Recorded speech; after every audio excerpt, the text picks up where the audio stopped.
wrote the meeting out. Sincerely appreciate it. Just take a moment to do so.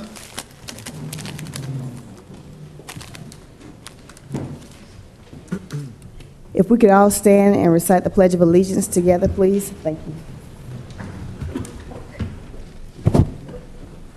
I pledge allegiance to the flag of the United States of America and to the republic for which it stands, one nation, under God, indivisible, with liberty and justice for all.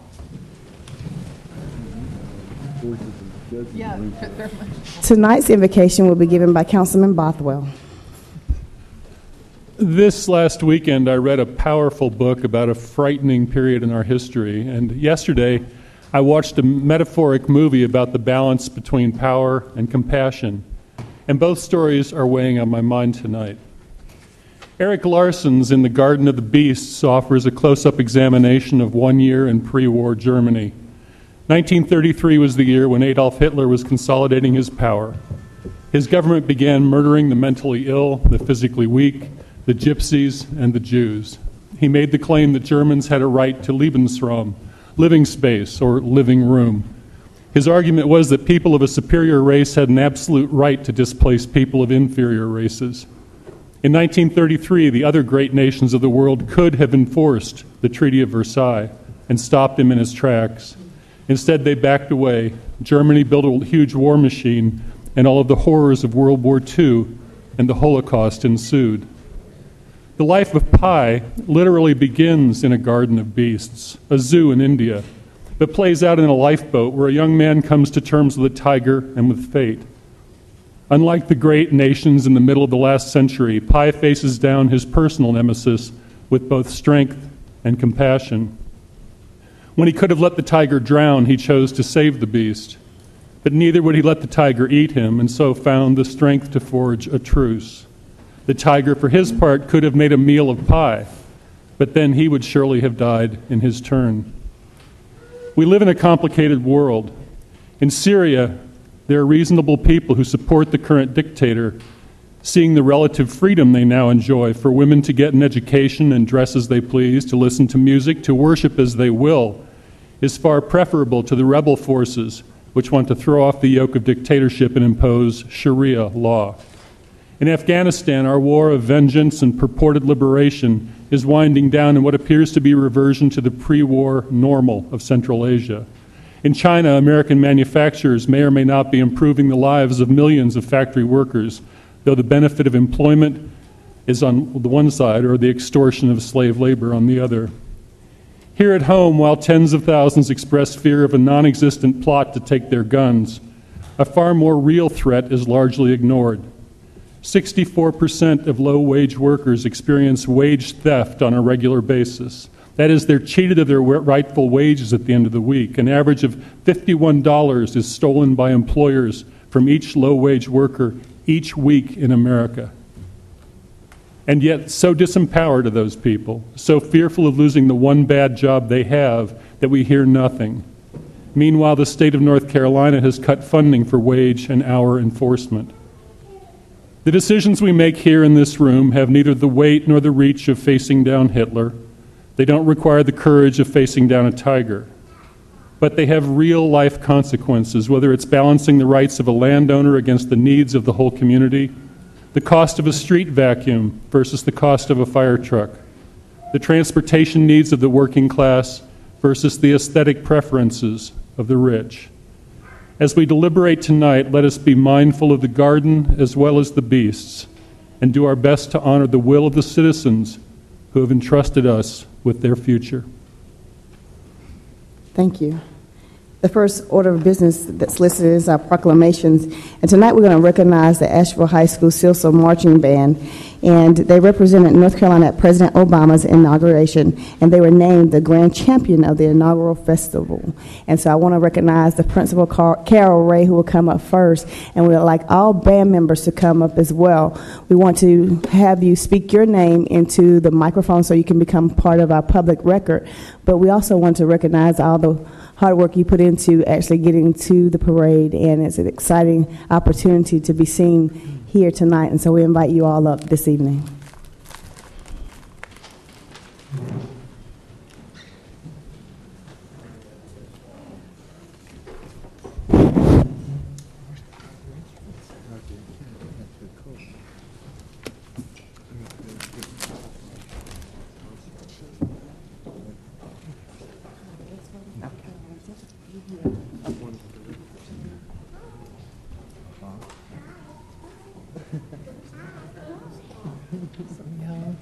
members.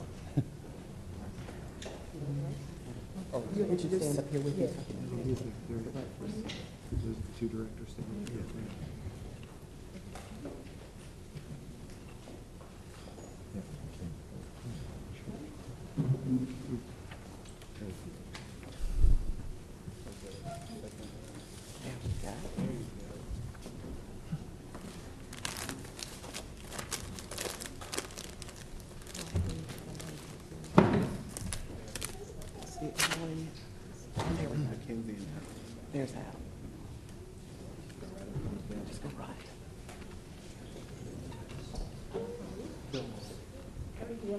Okay.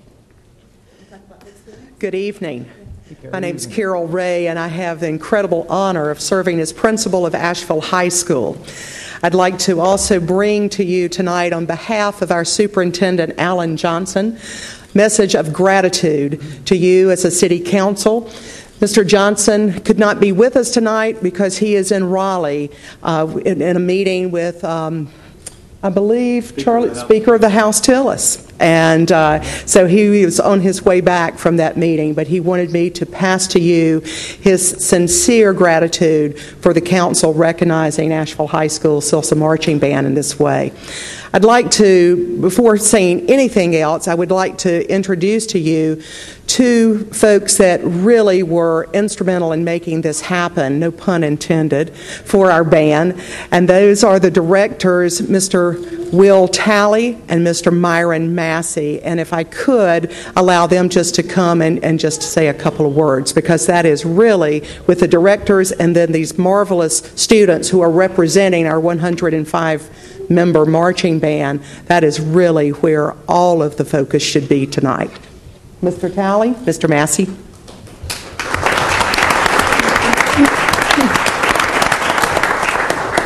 Thank you very much. All that I would like to say tonight is thank you to the students for all of their hard work, and they continue to work very hard every day, and I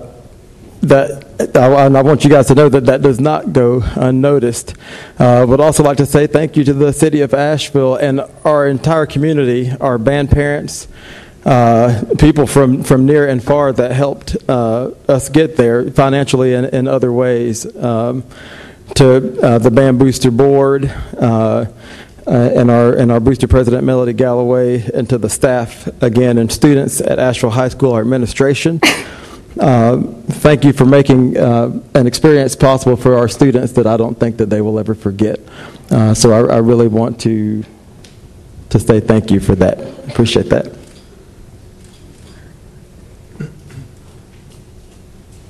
Good afternoon, everybody. My name is Myron Massey. I'm the assistant band director at Asheville High School, and since I'm not a native to Asheville, I really didn't know what I was getting into when I came 2 years ago, but I can say honestly that I've loved every minute of it, even though it may not have seemed like it. These kids continue to amaze me on a daily basis about how intelligent they are, the care that they have about what they do, and their level of commitment. And not only the students, as that's our primary priority, but the parents, the faculty, the administration, really everyone has done such a fantastic job in making this a reality. And I feel like these students represented North Carolina very well when we went to the inauguration this past January. So for that, I say thank you.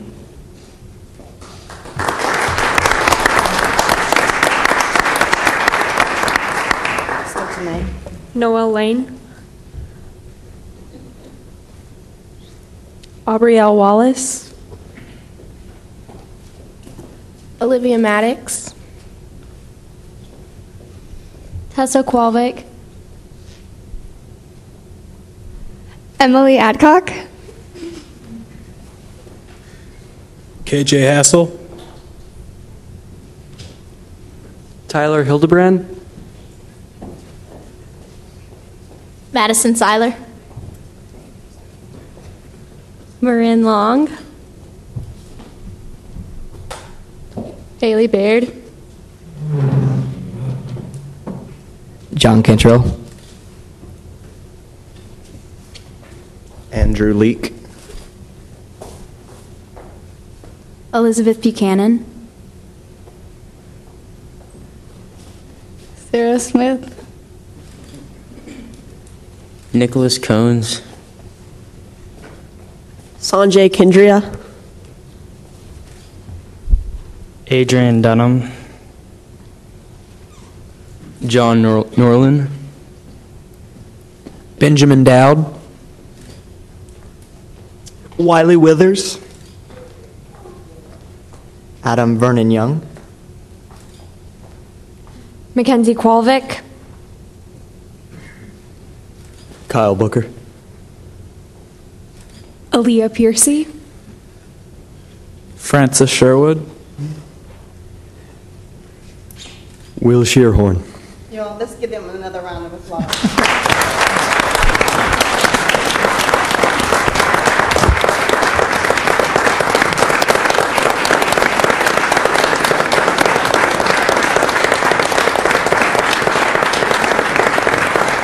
I wanted you all to see the people giving you all a standing ovation. I just wanted to say, when I was standing out there in the cold, waving, calling names, it was exciting to see that you were truly doing a wonderful job representing not only Asheville, but all of North Carolina. There was not another band to represent our state. It was you all. So congratulations, and we're extremely proud of you. And we look forward to seeing the other things that you all do. Again, Principal Ray, thank you so very much. And Mr. Massey and Tally, thank you so very much for coming, and to all our parents, thank you so very much for all that you've done to support our children. And we do invite you all to stay the rest of the meeting, but if you don't want to, you definitely can leave. We don't want you to have to stay, but we want to make sure you get your homework done for tomorrow. Thank you all so very much for coming. Any parents want to say something quickly? Nope? Okay. It's great to have support for the arts. Thank you so much. You're welcome. Thank you. It matters.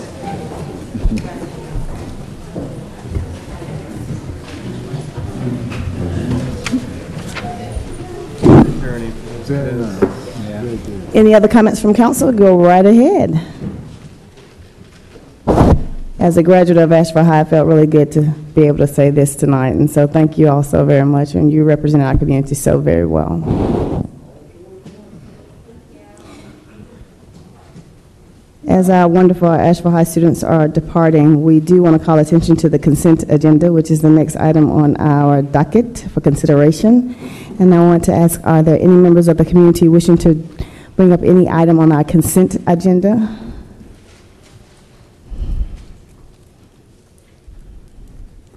All right, council. Councilman Hunt. Mayor Bailey, I'd like to move that we discuss and vote item E separately. All right, is there a motion to approve all other items except for item E? So moved. Is there a second? Second. Any further questions or comments? All in favor, please say aye. Aye. All opposed, like sign. The motion carries. Councilman Hunt. Item E, Mayor Bellamy, is a resolution amending the City Council meeting schedule, and as it's drafted in our agenda packet, it specified, I think, 2 meeting dates for budget work sessions. One of those meeting dates, March 19th. During the Finance Committee meeting that ended just a few minutes ago, it seemed that shifting that meeting to April 3rd would work best for the rest of the council. And I realize you were not in the building at the time, and so there may be some further calendar coordination on this and another item. But I would amend the recommendation on the agenda to include an April 3rd budget work session. And further, there's been recent discussion regarding the need for strategic planning retreat this year. That's something that we do routinely, and schedule pressures and timing have made it difficult.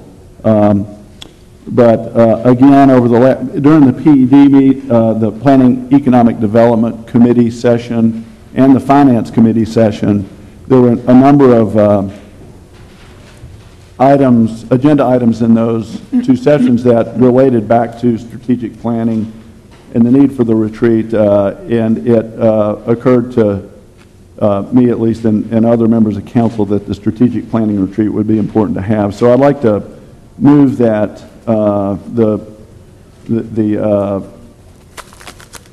item on the agenda be a change to reflect both the April 3rd work session for the budget and a March 11th session for strategic planning by council.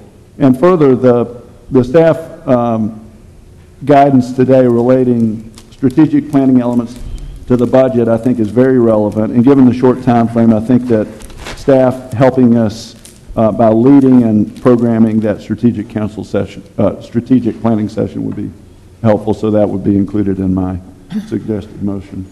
All right, we have a motion. Is there a second? Second. The motion has been made and properly second. Councilman Smith? Further on consent agenda item E, there's part 2 here is about canceling community meetings on July 30th and October 29th.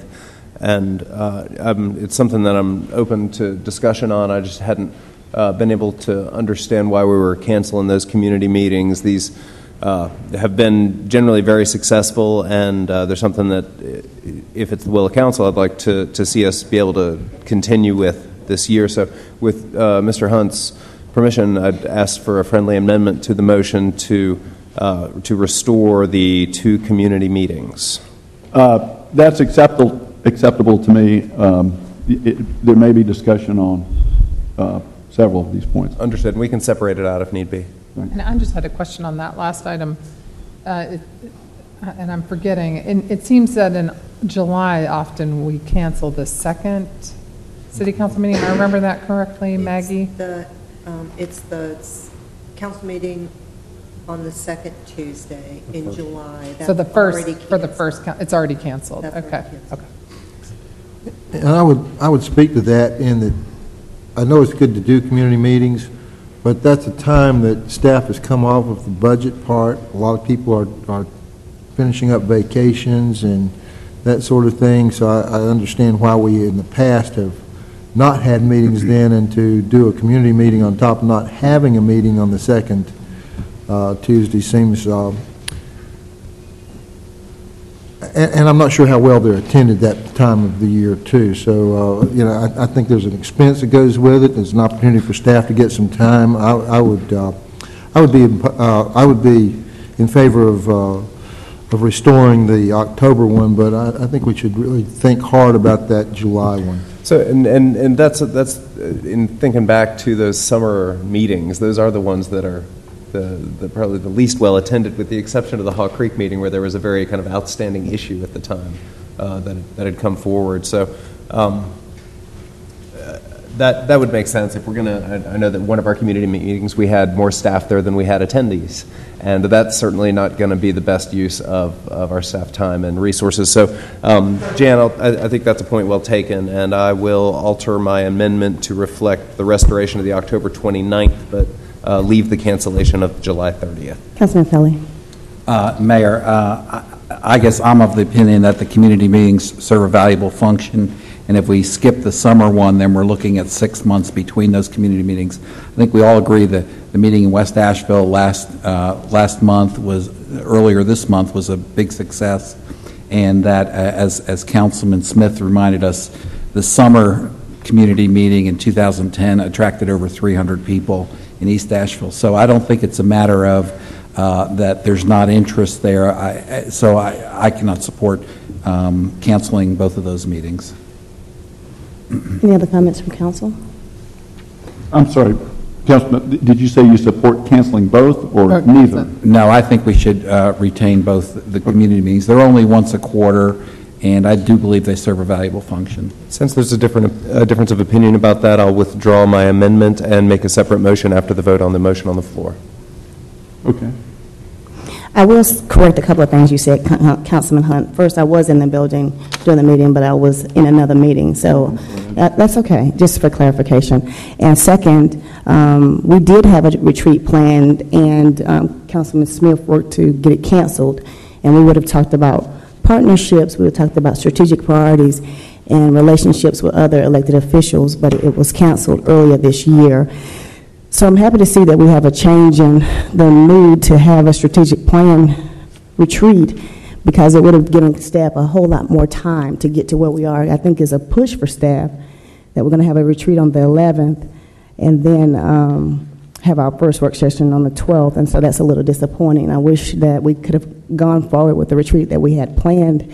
We had to pay a facilitator, and for work not able to be rendered, and so that's just disappointing to waste taxpayer dollars when we could have done this months ago, or at least a little over a month ago. And so I'm happy that we've gotten to this place of recognizing that we need to have a strategic retreat. And I saw a draft agenda. I'm not sure the retreat agenda was created. I know it wasn't created by the retreat planning committee, but I would hope that we would also talk about the relationships we have with other entities. For example, I know that Congressman Meadows has already reached out to me to say that he wants to help us on the RAD tip, and so that's something he sees as a priority. And so talking about those relationships, I think, are critical. And so as whoever set the agenda for the retreat, I hope that we would talk about that a little bit and put some time into thinking about those relationships that we have and how they can be fostered even more to ensure that we're really forging ahead with building partnerships to get some things done that we definitely need to get done. And I'm not sure where we're going to host it, but we don't have another meeting before then, so do we have an idea where this is going to be? It was discussed that it might be at the Civic Center. Might be, will be. The Cellular Center, rather. Okay. I think we're certain that it's available. The folks from the U.S. Cellular Center happened to be in our meeting today and offered that as a space. Okay, so I'll clear my schedule for the retreat that should have taken place a couple of months ago. Will we have a facilitator, or since this is the first I'm hearing about it, so are we going to have a facilitator, or how's that going to work? Mayor Bellamy, my motion was that it would be staff programmed and led, and we discussed that, and I think that we could delegate to Gary the leadership of and Gary, you might involve another person. Okay. At this point, as we discussed at the committee level, the items listed here would be staff presentation and facilitation of council discussion, as you typically would do it. It's not typical, but we'll try to put it in that framework. I've not seen a retreat be planned at another committee meeting without an involvement of the mayor, but that's a first time for everything. It's a new day, I guess. So we do have a motion with a revised agenda for April the 3rd, you said? April the 3rd? Work session. Yes, ma'am. Right, that's the revised date. Okay, is that the same time? 3 p.m. 3. Perfect. All right, we have a motion with all the revisions. Is there a second? Second. Any further question? Oh, any public comment, just to make sure, since there were changes? All in favor, please say aye. Aye. All opposed, like sign. The motion carries. Mayor. Councilman Smith? Thank you. I'd like to make a motion to restore the October 29th community meeting. Second. Motion has been made and properly second. Any individual in the community wishing to address council on that issue? Any further comment from council? All in favor, please say aye. Aye. All opposed, like sign. Aye. The motion carries. Any other motions? All right, we'll move forward to presentations and reports. The first one is the update. Is a on the Neighborhood Advisory Committee. Saul Chase will make the presentation. Welcome, Mr. Chase. Thank you.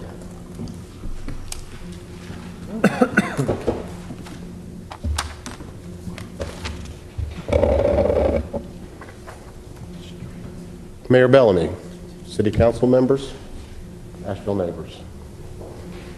My name is Saul Chase. I serve as chair of the Asheville Neighborhood Advisory Committee. I'm here to present the Neighborhood Advisory Committee's vision, mission, and 2013 action plan.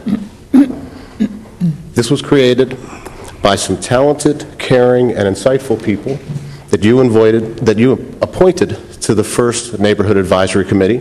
4 of them are here today, and I would like to acknowledge their being here. And please stand when I mention your name. Bob Ropenack. Mr. Chase. Bob Ropenack. Dwayne Barton.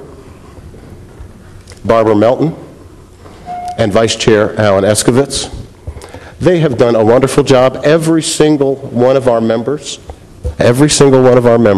made a contribution to the report you're about to hear, so I would like to give them a hand.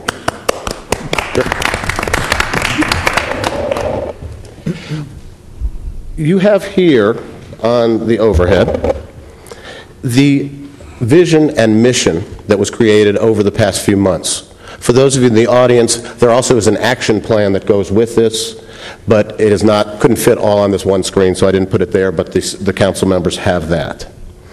I've got a couple of comments just in regard to the missions number 1 and number 2. The key phrase in mission 1 is this: citizen-led improvements initiatives based on needs identified by the residents in each neighborhood. Mission 1 is one we worked hard on, and it responds directly to something in the Asheville Strategic Operating Plan in Fiscal Responsibility Goal 2, which says to explore alternatives for enhancing the city's infrastructure maintenance. We are looking at getting a lot of volunteer work done and helping to coordinate that in the neighborhoods. So this is certainly a very efficient and economical way to help accomplish that goal. And no one knows the needs of the neighborhoods better than the neighbors in the neighborhood themselves. Mission number 2 advocates for effective communication and working relationship among the neighborhoods and the city of Asheville. Regarding effective communication, all through the time that we were putting this together, a couple of our committee members were adamant and kept reminding us of the importance of our listening, especially during the first year. So I hope that you will see throughout the vision, mission, and action plan the influence of that. One specific idea one specific portion of the action plan I want to highlight in that regard is our decision to advocate that we include monthly meetings in each of the 5 geographic districts that have been set up. We want to go out to the neighborhoods so we can hear what the neighborhoods have to say. Regarding the working relationships among the neighborhoods and the city of Asheville, Asheville Strategic Operating Plan, Job Growth, and Community Development Goal 1 addresses the importance of working partnerships between the city of Asheville and other key organizations. Asheville's neighborhood associations are key organizations in making Asheville a better place to live. We recommend that as vacancies occur, that a resident of public housing be appointed to the Neighborhood Advisory Committee to ensure that our vision for Asheville's neighborhoods truly extends throughout our city. And in our vision, you notice those words are there, throughout the city of Asheville. That again is a theme that is important to us as we proceed. But there are some other ways that an effective neighborhood advisory committee will advance Asheville's strategic operating plan. The strategic operating plan's fiscal responsibility goal 1 calls for the highest levels of fiscal responsibility and to maximize resources. If the Neighborhood Advisory Committee can help marshal the energy of neighbors working to make their neighborhoods better, it's a tremendous value for the city. The Neighborhood Advisory Committee looks forward to assisting neighborhoods in that regard. Fiscal responsibility goal number 2 calls for alternatives for enhancing the city's commitment to infrastructure maintenance. Neighborhood cleanup days and other volunteer activities will benefit the quality of our infrastructure at a very low cost.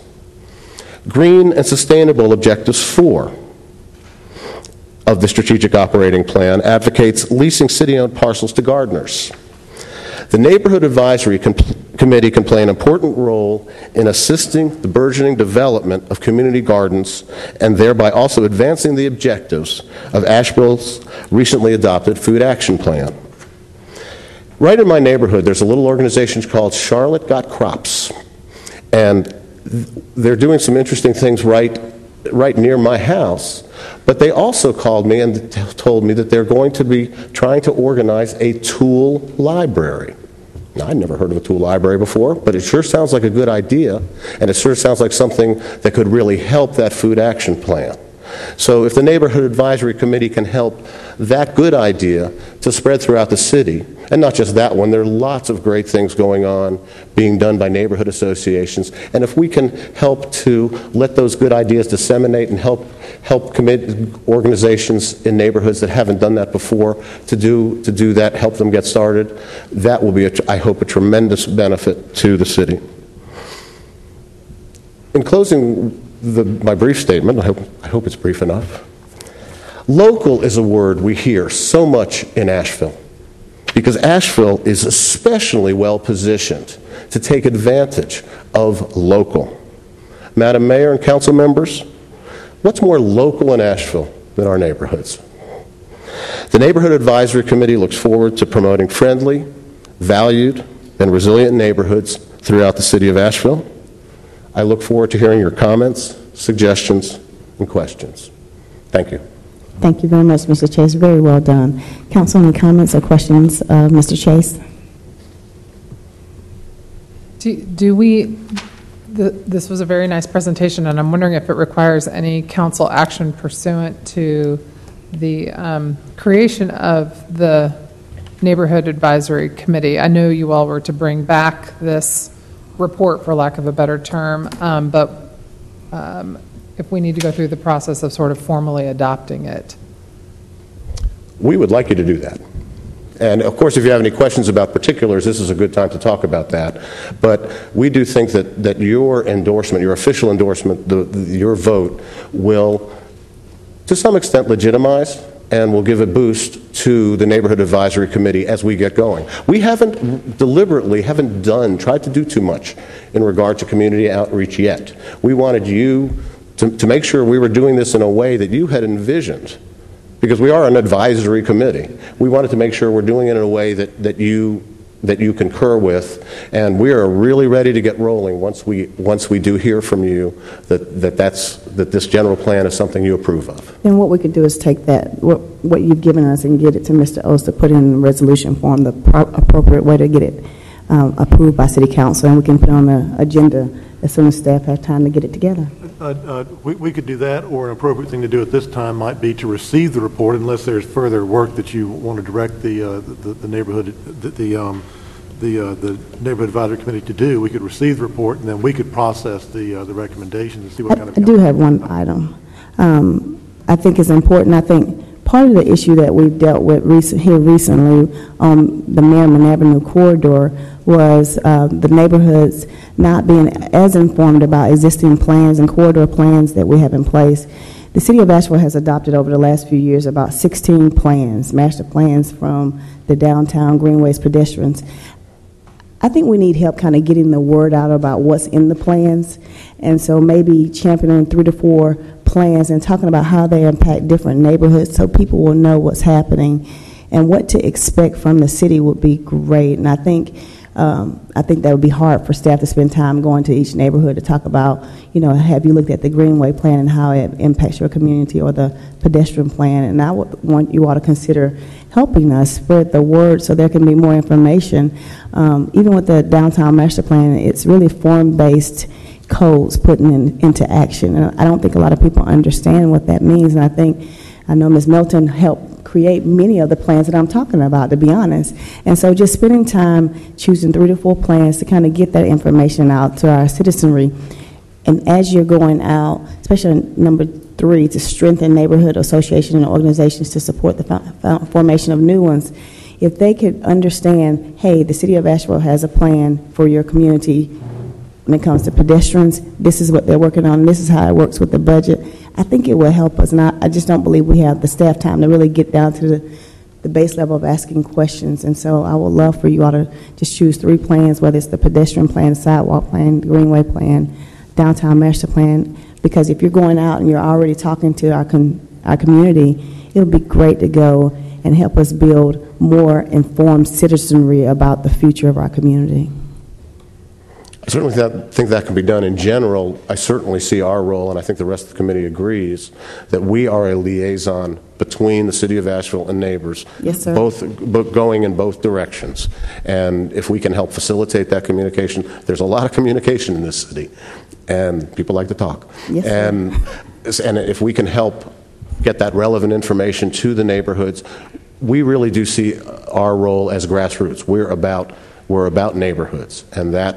So I think we could easily, well, I won't say easily, but I think we would be happy to fulfill that role. Thank you so very much. Any other comments? Councilman Hunt? I'd just like to say I look forward to voting in support of a resolution that endorses. But I want to thank you guys for really taking the whole community view in so much of what you've done. It's clear that neighborhoods are part of the larger community, and this effort is about both neighborhoods and the larger community. And I appreciate that, because there are community goals that are very important that we really need neighborhoods there for. So thanks. Well, thank you. All right. Councilman Pelley. Yeah, Mayor, thanks, Saul, and thanks for the members here. And I'd just like to, as the council liaison to the Neighborhood Advisory Committee, just kind of make a couple quick points. Is one of the things that I've sort of stressed to the Advisory Committee over the past year is that, you know, these are tight times in the cities, and that we really need to look at initiatives that aren't going to cost some money, as well as initiatives that hew to the city's strategic plan. And I applaud the Neighborhood Advisory Committee for doing that, and for coming up with a set of proposals that help us get in the direction as called for in their authorizing language, and that is to strengthen neighborhood identity and resilience, and to facilitate communication and cooperation between Asheville's neighborhoods and city offices. We were looking at models when the Neighborhood Advisory Committee was first getting established, and one that was very helpful was looking at the SACE Committee, the Sustainable Advisory Committee on Energy and the Environment, which was established back in 2006. And initially, it too had goals that were broadly defined: education, economic development, infrastructure, good housekeeping. But one of the things is, over time, they were able to refine those and come up with more concrete proposals and policy initiatives. You know, the 4% annual carbon reduction, the replacement of LED streetlights with LED streetlights. And so my hope for my hope on council is that we give the Neighborhood Advisory Committee a chance to kind of get to develop its goals and refine its goals, because I believe over time that it will serve an equally beneficial function for our city here. So thank you, Saul.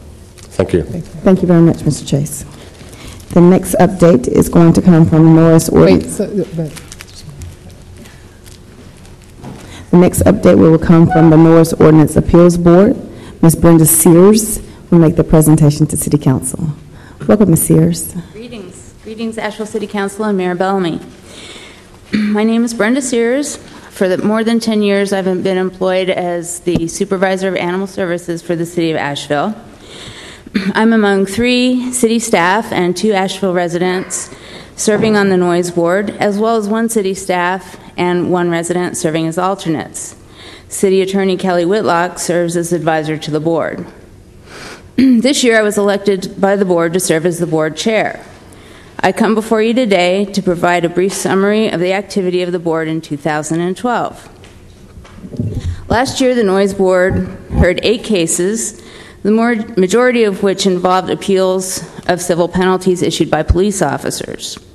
The Noise Board ruled fines were to be upheld in 5 of the cases, and in 2 cases, the Noise Board did not find sufficient evidence to rule in favor of fining the defendant.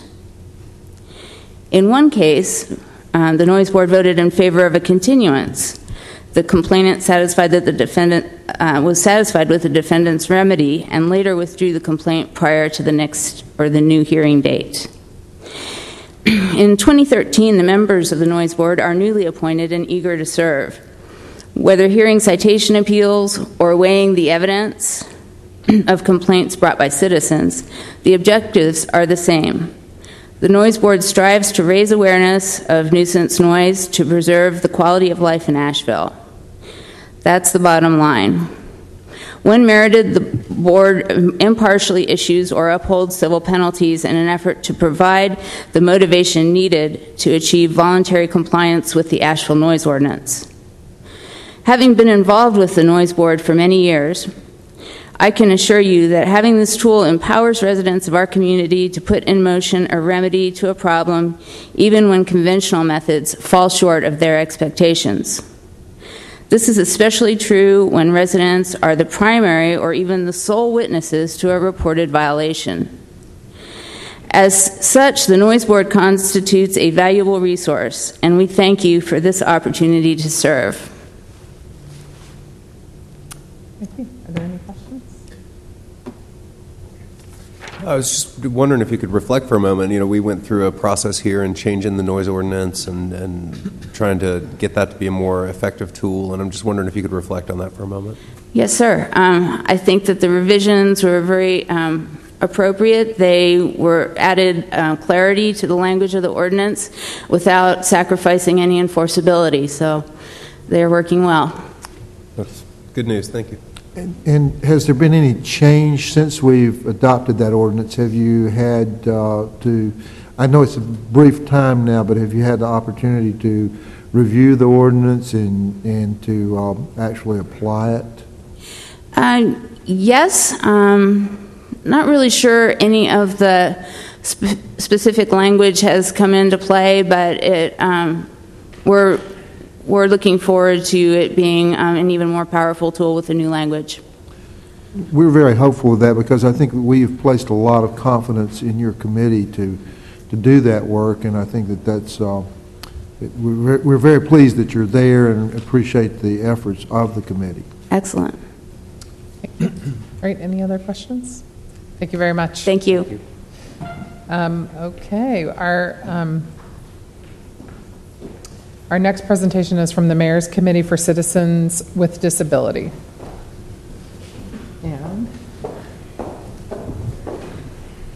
good evening. Karen Keating? Yes. Is that correct?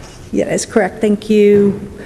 Good evening, and appreciate the opportunity to come and just update everyone with what is happening with our committee. As you may realize, our committee is made up of several folks from nonprofit organizations in the community. Myself is with the Brain Injury Association, North Carolina. We've got NAMI, which is the Mental Health, Western Highlands, Disability Partners, the City of Asheville, the ARC, and numerous community advocates. I'd like to bring one of our community advocates up right now just to introduce himself and to give you a reason why he is on the committee. Luther?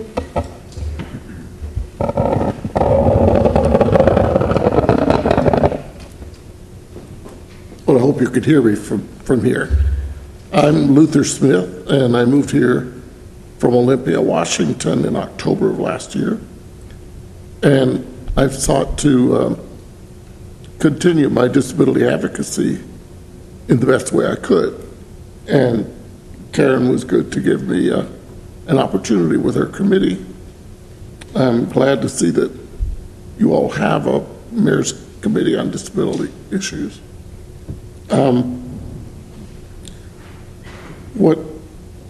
What I'd also like to do is to find other ways of being of value to the committee and to the town of Asheville as well. And I've filed applications for the downtown and Greenway commissions, but no interest was stated there. Perhaps as other opportunities come along, I'll file applications that are appropriate. Thank you very much. Thank you. Thank you, Luther. I appreciate that. Couple things that we have been involved in recently. Seth Handler with the city's Parks and Recs is in the process of doing a comprehensive accessibility audit for the facilities in Asheville, and had asked a representative of our committee to be on that steering committee. And I was fortunate enough to attend their first meeting, and what we are going to be able to do is review and provide feedback on the findings, which will be later in the spring and early summer, and be able to help educate the public about the process. One of the other things that was brought to the committee is a suggestion had been made to do closed captioning for the city council meetings. There's a lot of folks that unfortunately are not able to make the meetings, that are not able to attend for numerous reasons, and was brought to the committee for discussion. There were a couple additional options that were mentioned, having a sign language interpreter for some of the important meetings for folks that are not able to read lips or be hearing impaired, and also to have an auditory loop for the meetings. Some other suggestions were to put the meeting on the radio. And so I know that these have been gone back to be considered and will be discussed. What I'd like to do also is, in your packet, there's several opportunities to become involved with the disability community at large. We've got several opportunities coming up. One is March the 19th, which will be held at Marco's Pizza on Hendersonville Road. This is to benefit the ARC, which works with folks with intellectual developmental disabilities to help these folks be able to attend camp. 15% of the proceeds of anything that you purchase during the day will go to the ARC, and I would encourage you to attend that event. One other thing that we have coming up is Saturday, April the 13th at Carrier Park is a walk and roll-a-thon for brain injury awareness. This will be our 7th one in the city of Asheville, and again, I would encourage you to attend that event. Something else that's going to be new that I'm hoping Asheville will be part of is a worldwide brain injury global picnic. This was started by someone who has a brain injury in Ireland, and they're looking to get into the Guinness Book of World Records this year for the most picnics held on one day, and again to help raise awareness about brain injury. I want to thank you all for your continued support of this committee and look forward to seeing you at the community events. Thank you. All right. And I do want to point out that Karen has volunteered for years on this committee across the country. Mayors across the country all have committees for people with disabilities, and the goal is to raise awareness about people with disabilities in the community. And oftentimes, it's one of those things that people just overlook people with disabilities, and so we have people with mental illness, intellectual developmental disabilities, brain injuries, just you name the spectrum, and everyone's represented in our community, and so it's so great to have so many organizations represented at the table. The one thing that I would ask for consideration of council is staff support and getting the minutes out, getting the meeting notices out. It's important to do that, and so that's one thing that's lacking to support this initiative. In the past, we've had support out of the mayor's office, but that hasn't happened in a little while, but we definitely need staff support to kind of keep this committee going. The volunteers work together to bring the different tools to the table. We do have someone in building safety who comes out to talk about the initiatives that's happened on the building side. Mm-hmm. And it was this committee that started a program that's now in the police department, and that's writing tickets for people who park in handicapped spaces. Illegally. Illegally. And so that started out with this committee volunteering to do it, and now it's an indoctrinated program of the Asheville Police Department. Mm-hmm. And so, yes. So that's where our staff support is now, is from the police department. For that particular program, they've taken it over, so this committee doesn't do it anymore. So the committee itself, and I also would like to echo that Karen's one of the most consistent parts of our agenda. Every year she comes and talks and is a great advocate, but I was not aware that we did not have real staff support to get those minutes, and so I think that might be something we might talk about at the upcoming retreat. I was not aware of that, but appreciate the good work. Well, I do want to say thank you to Marcia, who has been very helpful in helping what I need and helping to set up different appointments. So we do have that. We've had a change in the committee. It's kind of an influx committee where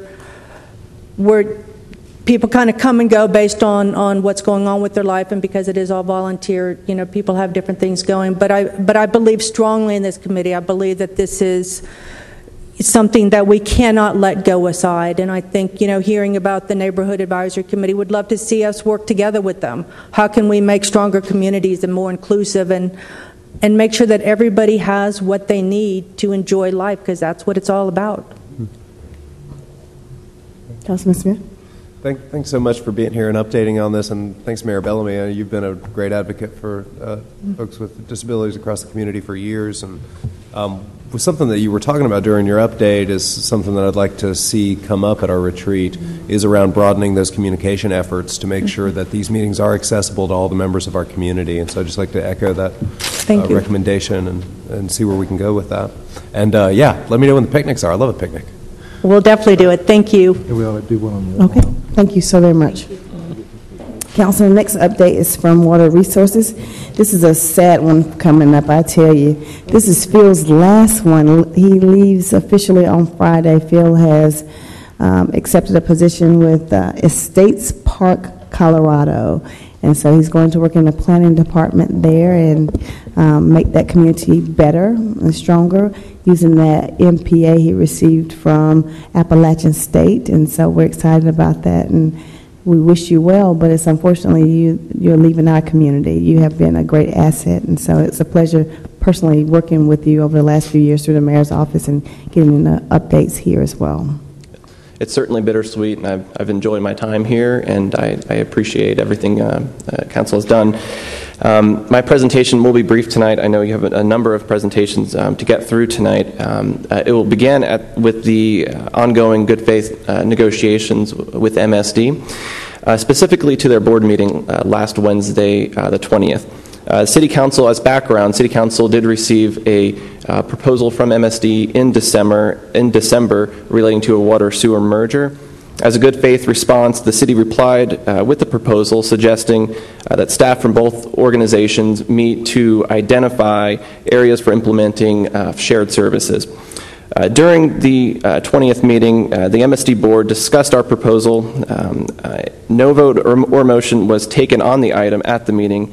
However, the MSD board did authorize their staff to work with city staff to explore possible opportunities for shared services.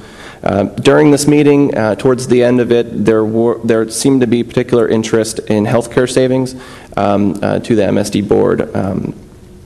To this point, the city's counter-proposal and the related staff actions have centered on Council's desire to achieve cost savings for all stakeholders through shared services of regional utility providers. Towards the end of the meeting, the only other action that was taken at that time was to schedule the March 20th meeting for them to receive, the MSD board to receive their final financial impact report. And so that looks at the Biltmore Forest, Weaverville, and Montreat towns. The only other items I have are summaries of information sharing and some resolutions that have been passed throughout the state over the last 2 weeks.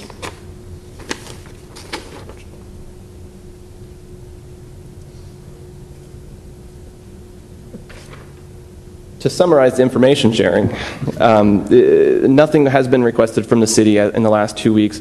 The city of Asheville has requested of Buncombe County just some slides that they used during their board meeting, which we received today. Relating to the resolutions passed throughout the state, the North Carolina League of Municipalities requested that their member cities consider adopting a resolution opposing legislation that provides for the forced taking of a municipal water system. This shows all of them. The template for that resolution was Council's template that was unanimously passed on December 11th. And to this point, we know of 50 municipalities that have considered the resolution. Of the 50 municipalities, 46 have adopted it. Chapel Hill, the town of Chapel Hill is considering it tomorrow night. And it's our understanding that Winston-Salem will consider it late next month. That concludes my presentation, and I'll be happy to answer any questions that Council may have. Council, any questions? Vice Mayor, any more updates with water? No, Phil attended the same MSD meeting I was at, and that is a good synopsis of what took place. We look forward to opportunities to speak with the MSD about places we can partner on. Okay. We will move forward. Next, we have our legislative update from Mr. Richardson. And council going forward, I'm sorry, Councilman Davis? Phil, we wish you well. Thank you, sir. We appreciate your time with us, and I know that you've been very close to a lot of us, kept us on time and in the right place, and we've watched you progress in your career here, and we wish you well where you're going, and I know they'll benefit from you being there. Well, come to Town Hall in Estes Park, Colorado, if you're ever in the neighborhood. All right, thank you. And council going forward, the water resources / legislative updates will be done by Mr. Richardson, and so Ms. Burleson's made that note on the agendas going forward, so he will make those presentations on a bi-weekly basis when we have our city council meeting. Yes, ma'am. Bi-monthly basis, sorry. Very good. Thank you so much for the opportunity to be here. I'll also be brief on the legislative update. We began this at our last city council meeting, and I'll only highlight several things that we continue to track this evening. Several things is, first of all, the annexation amendment, House Bill 79, would take before North Carolina voters, and if passed, would require 2/3 of an annexation area to agree to be annexed on any city-initiated annexations. It also would eliminate all ETJs in North Carolina. Cities across the state continue to watch this with a lot of interest. Related is property tax de-annexation, Senate Bill 97, requiring release of refund of property taxes in any area that was part of a municipality for 6 months or less. This is in the Wilmington area and is specific to an annexation that occurred there last year. We're continuing to watch this to see how it would affect us if this passes on a statewide basis. Charlotte Regional Airport Authority, House Bill 104, Senate Bill 81. Mayor and Council is very familiar with this and the details of it, but basically it would transfer the airport ownership to an independent authority, an 11-member authority appointed by the folks there, with no members holding political office. So we'll continue to monitor that, and again, getting a lot of statewide attention. Building inspections, local consistency. This is a new one since the last time I was here, House Bill 120. This would require the North Carolina Building Code Council to approve or deny any additional inspections other than those mandated through the law. We do have a lot of intermediate inspections in our building department, building code services department, and in talking with staff, we believe that this would be more challenging for our building community than it would be for staff, because we do make a lot of intermediate trips out in an attempt to assist folks as they're going through the process. But this would certainly streamline it and reduce the number of visits during the building process. We'll continue to monitor that. You missed one. You missed one. The last one on the previous slide, the Senate Bill 85. Oh, I did, and I apologize. Thank you.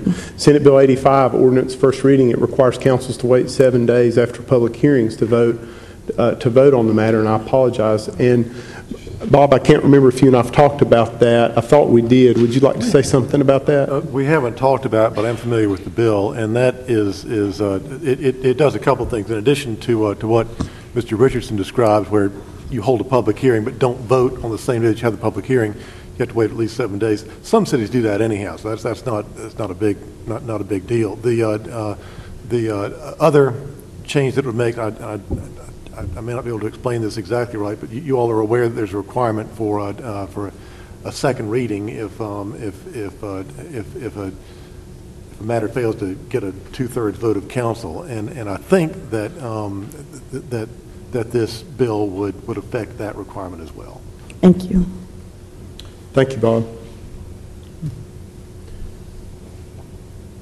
Western Crime Lab funds, Senate Bill 3. Funding for a Western Crime Lab facility in Edneyville, Western North Carolina. This would be an enhancement for our judicial system in the western part of the state. There has been some discussion about this, and I'll work with Mr. Ost and would see if council would want to pass some level of resolution to discuss this, to let our lawmakers know that we're in favor of this. And speaking with the district attorney's office, they've said to us that there's a significant backlog on a state level for testing, at the SBI lab, and that this would expedite cases in a significant way. So I would circle back to council on this at a later date and would look for council, if it's appropriate, for support of this through our lawmakers in Raleigh. Operation of mopeds, I talked about this last time. This is a North Carolina League of Municipalities supported House bill, and it would require moped operators to have valid North Carolina license, insurance, and registration. A number of cities in North Carolina have had issues with mopeds through their respective police departments, and so there's a lot of interest here. I talked about this last time, House Bill 30, a repeal of a combined motor vehicle registration and tax system. This is a 6-year system that's been in progress to be set up and brought online this summer, which would allow counties to collect more efficiently, property tax collection system, and there's a bill that would stop the implementation of that. That concludes the legislative update for this evening. Certainly we will continue to watch, and there's a lot of activity in Raleigh currently. I have a question about the first one, if you can go back to your first one, on the ETJ. We currently provide permits and inspections in the ETJ. What's the impact on our budget? Would you like to talk about that? We're currently assessing what that financial impact would be. We do, charge fees for those types of inspections and expect there would be some revenue loss associated with the dissolution of the ETJ. We should have a number here in just the next week, but I don't know specifically what it is tonight. Looking at that going forward, do you have any concerns about us losing our ETJ's oversight? There are, I think Councilmember has a comment. Sure. Madam Mayor, each of the last two Planning and Economic Development Committee meetings, we've discussed this at some length. Mr. Rose did research and reported back to us this week, and actually a recommendation emerged out of today's PED meeting that perhaps 4 nods could be gained for. But to back up a little bit, there was indeed a specific legislation introduced 2 years ago to eliminate the ETJ for Asheville. Correct. It failed. There's the constitutional amendment provision that's been introduced this year. So it seems clear that there's keen interest in the legislature for this. I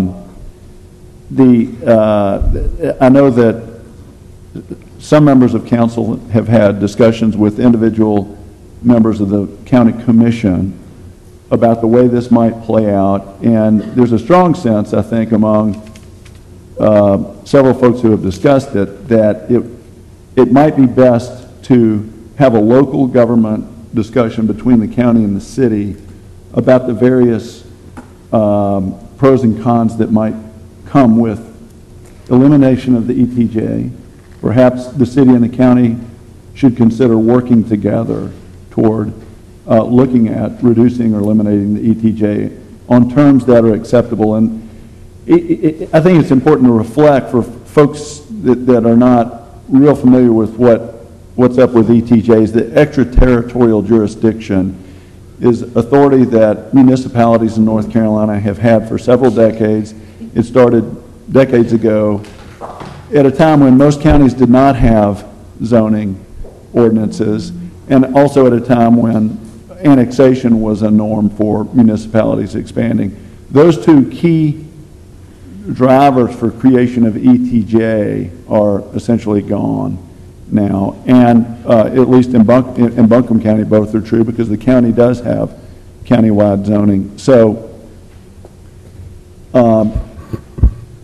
if there's going to be an evolution away from ETJ over some period of time, it might make sense that the county and the city leadership get together to discuss that. And so the proposal that emerged from PED today is that perhaps Mr. Jackson could arrange for a discussion meeting that would include the county manager, a member or two of the county commission, a member or two of our council, county and city attorneys, planning directors, to really sort through and begin a discussion at least about how the city and county might view this together. I know the city is and should be interested in the development pattern on our borders that is outside of the city. That is a key reason as well for ETJs originally. We know that the county is concerned about growth and development patterns. And if there's to be a transition, having it happen in a locally directed way, a local government directed way, in an orderly way would seem to make sense. So authorizing the discussion with the county to begin at the staff and leadership level may be something that we should look for 4 nods here with. I think it would be important to do that soon. Okay, I will come back to that point, but this is House Bill 79. That's not local to the city of Asheville. This would be all of North Carolina. So while we would have those discussions, this would supersede that, just so you know, if I'm understanding what I'm seeing. So that would be great. I know one of the things that we will lose one member of the Planning and Zoning Commission who's appointed by the county to P&Z. So would that mean we would feel that? And what would be the impact do you see? This would be a great question for Judy Daniels, I guess, on future development around our city corridor, because I think that's why we originally went into making sure we were extending permitting and inspections in our ETJ. I'm not sure which one of you can answer that. Bob can speak to the structure of the Planning Commission and the appointments that come with an extraterritorial jurisdiction relationship with the county. But I'll try to answer your previous question and then lead into that. As the councilman pointed out, this is a framework for a relationship, and it hasn't been looked at by the city and the county leadership in quite some time. So it does need to be looked at a local level. In terms of a local bill, it would be better if we engaged in those conversations with our partners at the county. And so for that reason, and because we've had your council-appointed committee ask questions about it already, city attorneys started delving into some of the history and the legal framework and things that, the ways that cities and counties can agree to modify that relationship. I guess I'm not being understood. Yeah. And can I just get clarification so I can understand? House Bill 79 isn't a local bill; it's a statewide bill. I just want to be clear that. Let me speak to that. If this bill were to pass, you wouldn't have the amendment until the next ballot. What we're talking about doing is recognizing what's coming, approaching the county, letting them gear up. They'll need staff, and just having a conversation with them to prepare for the inevitable, whether we do it locally or whether it's happens to us through this legislation. That conversation is necessary under any of those circumstances. And so it's just a preparation for whichever version comes at us. And one more point of clarification. I was on a briefing call last week with the North Carolina League of Municipalities. And the view that the league leadership holds is that this particular bill might not have enough traction to become law. And so the discussion of both annexation and ETJ will evolve into something else. And consistent with what the Vice Mayor said, being a little ahead of that curve seems to make sense. And that's the reason for my suggestion. And as far as the structure of the Planning and Zoning Commission, it's not just that board that will be affected. The county also has 2 appointments to the Board of Adjustment. If the ETJ is eliminated, those appointments would go away, and it would be up to council as to how to restructure the Planning and Zoning Commission. The Board of Adjustment always consists of 5 members. So that's good to know. All right. So I think you were asking for 4 nods, and I think you have 3 from the committee. And at mine, I had talked to Mr. Jackson about the ETJ a while ago, and I'm happy to see you all are moving something forward. So I would not only like to support it, I would love to be a part of the committee as well. Any other comments from council? All right, Mrs. Richardson, thank you so very much. Yes, ma'am. Thank you. And we're going to start with our quarterly reports from boards and commissions, committee chairs. We're going to start with Vice Mayor. Okay. The report for the Finance Committee and the Planning and Economic Development Committee are attached to your agenda, and the items that both of those committees covered during, this is the fourth quarter, a report regarding the fourth quarter for it's the fourth quarter, but the period between October and December of 2012. And these have already been attached to the agenda and are available for everyone's review. And if there's not any questions, that will conclude my report. Okay. Councilman Bothwell? Public Safety Committee deals with wheels a lot because a lot of public safety hinges on things that are rolling down the street. So we've talked in the past about skateboards. I think the most unusual one that we've dealt with in the last few months was the pub cycle, which I don't know if it's operating yet, but maybe they're waiting for warmer weather, which will have beer drinkers pedaling a large bus-like contraption around town. We had a report from the Safe Alternatives for Future Energy from the Carolinas. They call it Safe Carolinas, talking about extending the emergency evacuation zones around nuclear power plants. There's an effort to make the warning areas and the areas where they're designated not safe to eat the food and so forth, larger in light of what happened in Fukushima. And we haven't taken any action on that yet, but we have heard from them, and the fire chief has looked into it with his staff, and we've asked for more information from Safe Carolinas at this point. We've had reports on traffic control because that's one of the things we get the most complaints about on council is people speeding through neighborhoods, and we learn more about how the police attempt to regulate that. One that I've just seen recently that I think would be worth paying attention to is there's cities now that have set up cameras that take a picture of your license plate when you're speeding, and if you are not speeding, your license plate is put into a drawing and you win thousands of dollars, so that it rewards people for not speeding instead of punishing people for speeding. I don't know if we can do that or not. You're supportive of that? Yeah, I think it would be a great idea. I mean, if we're going to have state lotteries, we might as well use them for the good purpose. Okay. Let's see. We've heard about the bicycle wayfinding project that came to council later on, and this is maybe the most unusual one. And this is something that everyone should take with them when you're being told that Asheville is a cesspool of sin. We learned that Asheville has the strictest massage rules in the state. Just think about it, massage therapy rules. Yes, we're tougher than most, and we're being asked, and the legal department's looking into whether we can bring our rules more into line with other cities. We have very strict rules about time and place and that sort of thing. So at least in one area, we're controlling the sin here pretty well. That's it. Very original report. Thank you so very much. Next, we have our strategic operating plan update. Mr. Richardson.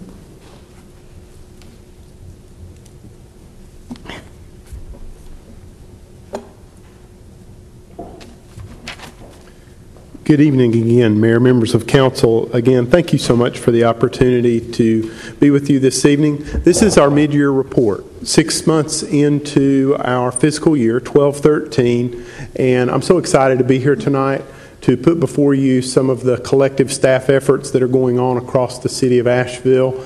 I'll remind council that what you have before you are your 6 focus areas. Back in February of last year, 2012, council went away and spent some time talking about strategic planning. Council came away from that work and identified 6 focus areas: affordability, physical responsibility, green and sustainability, job growth, community development, safe, and the last focus area that was added is multimodal transportation. 6 focus areas, the current multi-year strategic plan, 11 goals, and 51 objectives. In the 10 minutes that I have this evening, I cannot talk about all of the areas where we're moving the council's focus areas forward. I will say that there is a robust 25-page update of the strategic plan at our website, www.ashevillec.gov. And thanks to our good folks in community relations, we have that in a prominent spot on that page. I hope you'll take a second to click on that report and look at the efforts cross-departmentally that our great city staff has moved forward over the past 6 months. Very proud of our folks. I'll take a second and highlight a couple of things. Strategic investments. One of the things that we've looked at with the help of a lot of folks in the manager's office and across the departments is we're looking at our projects that hit more than one focus area. And you'll see the icons that are denoted where we're looking at strategic investments, where we're focusing on projects, and they cross over multiple focus areas. You can see on the page there, I won't read all of those to you, that we have a number of investments and projects that we're moving forward that hit 2, 3, and even in some cases 4 of our focus areas. And those are the ones that are going to give us the biggest return on investment in a number of areas. I'll highlight a couple. The Ice House property. City Council has been involved with riverfront development, and one of the key pieces of property down there is the Ice House property. Earlier this year, City Council agreed and directed staff to go ahead and purchase the property, and it's in the process of being demolished as we speak. What this will do is this will give us the land that we need for future implementation of RADTIP, Wilma Dykeman Riverway Plan, and it will significantly improve public safety in the area by securing a dangerous and dilapidated building.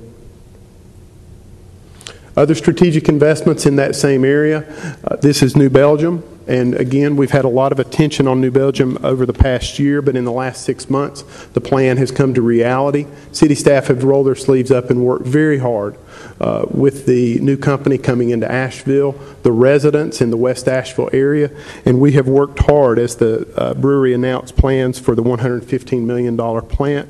New job creation of over 130 jobs, average wages at about 150% of the average across Buncombe County. City Council approved incentives for this, and now we're working hard on Craven Street improvements. They're expected, I think, to begin construction in fall of 2013. And as Council knows better than most people in our community, this is a transformational project for the Riverway. Again, 4 of the core focus areas are identified with this project.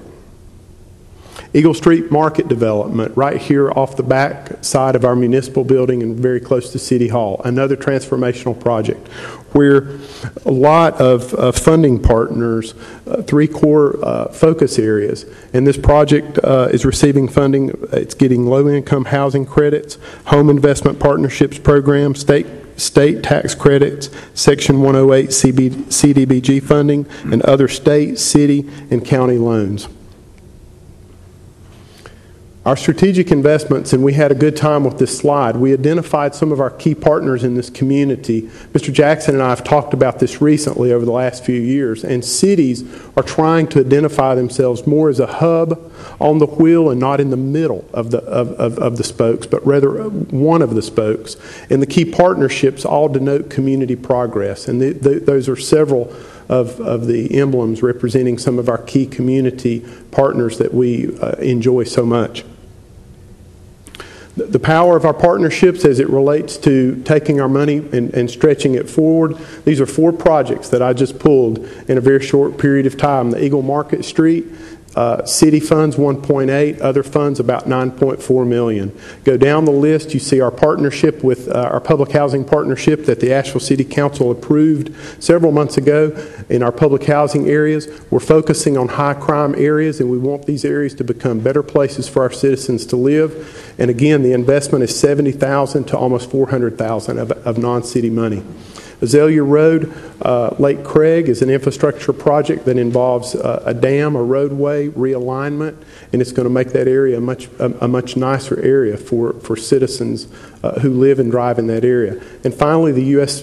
Cellular Center renovations today, we're moving through phase 2 as we speak, and we're seeing about over $5 million investment of city funding and 4.2 of non-city match. And when you look at these 4, you're looking at almost a 2-to-1 ratio of city money with partnerships and non-city money to move key strategic objectives forward that move your core focus areas forward.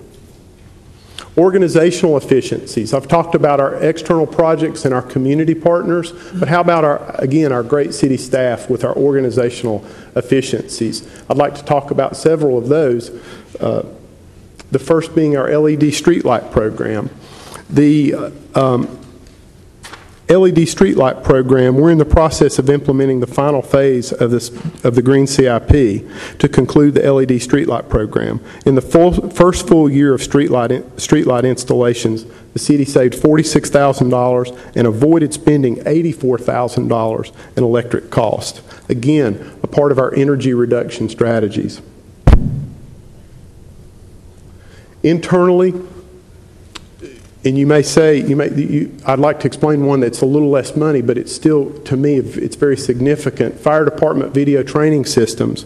This is one where our fire department was at a conference. They identified some technology that's out there. As you know, we have fire departments strategically located all over the city of Asheville. We were able to install, one-time cost, IT investment to where people at the various stations in the city can stay at the station and take necessary certification training that's done over at our municipal building. That is in effect this year, and our annual fuel savings will be at about $12,000 a year, just from being able to keep fire trucks at stations, keeping our people at our stations, and doing the training remotely through this IT technology. And so we're very proud of these types of systems that our employees are identifying to save money. It's green and sustainable, and it keeps our people at our stations and keeps us safe. Our quality of life. We've focused hard on several things that I'd like to talk to you about that, again, cross over several key core focus areas for Asheville. The Haywood Road Form-Based Code, that got a lot of discussion at the West Asheville community meeting the other night. I'd like to talk a second about Changing Together, our continuing homelessness efforts, 10-year plan to end homelessness, safe routes to school, and the CTS site. Haywood Road Form-Based Codes, Council adopt that this year, and that's the area that we're going to go first for. You've approved funding that will allow staff to seek a consultant partner to initiate the first stage of a form-based code planning policy and code changes in the Haywood Road in West Asheville. City staff has sought significant public input during the visioning process. Council approved this past January as a result of the budget process last year. And again, 3 of the 6 core focus areas are highlighted here. Safe routes to school.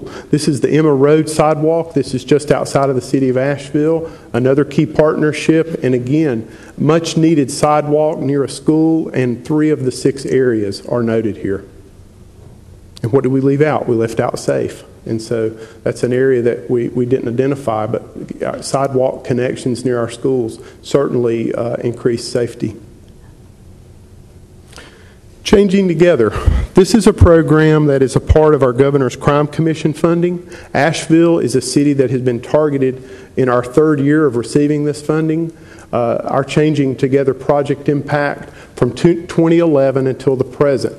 This is where we identify through multi-agency cooperation. We identify some of our most violent offenders in our community.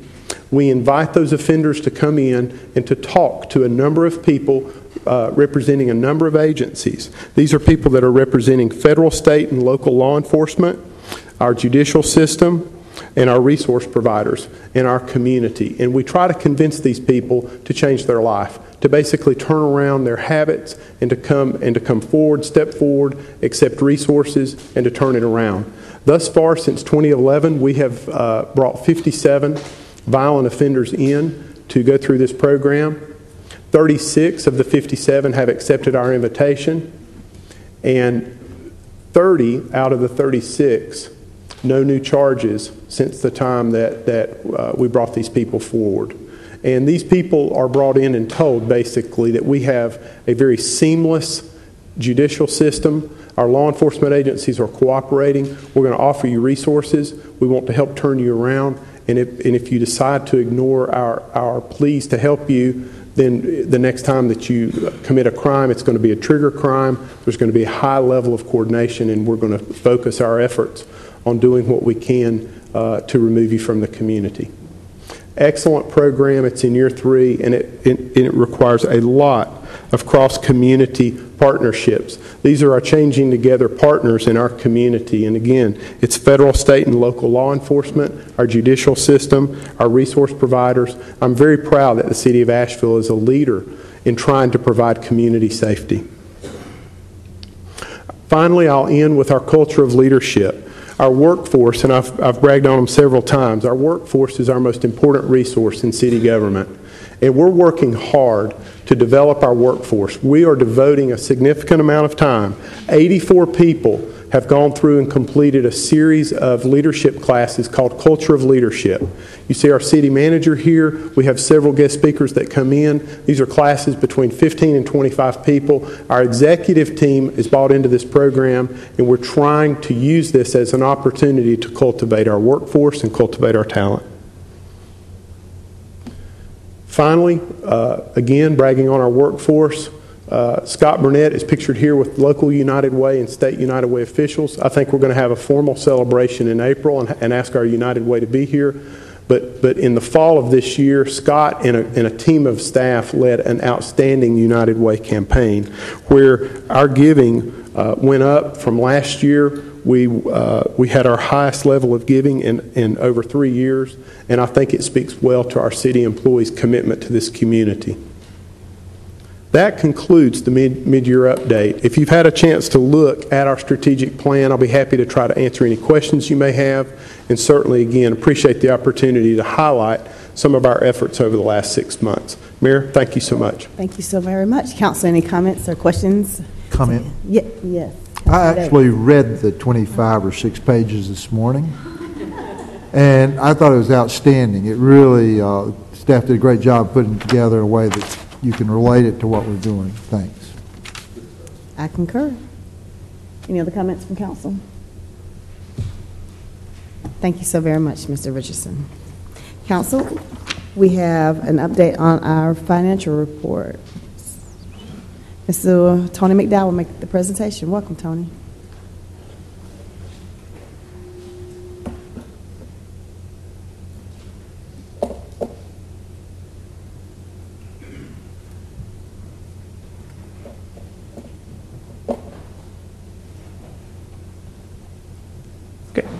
Good evening, Mayor and Council. I'm here tonight to present the second quarter financial report.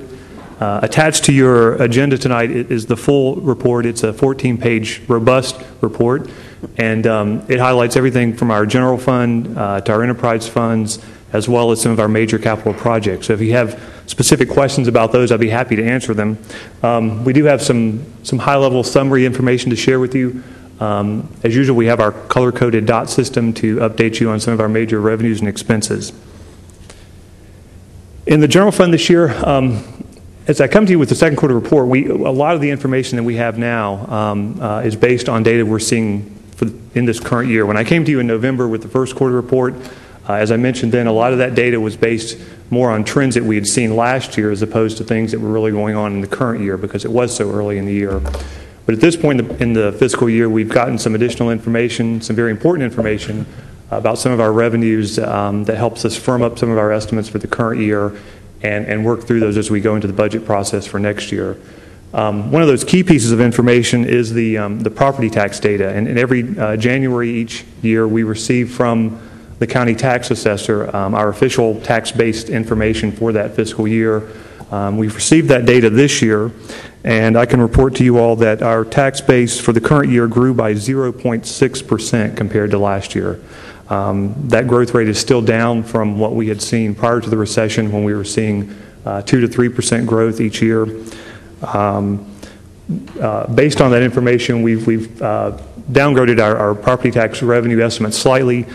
We still think we're going to come in within 1% of budget, but we do think we're going to come in slightly under budget at this point for property taxes.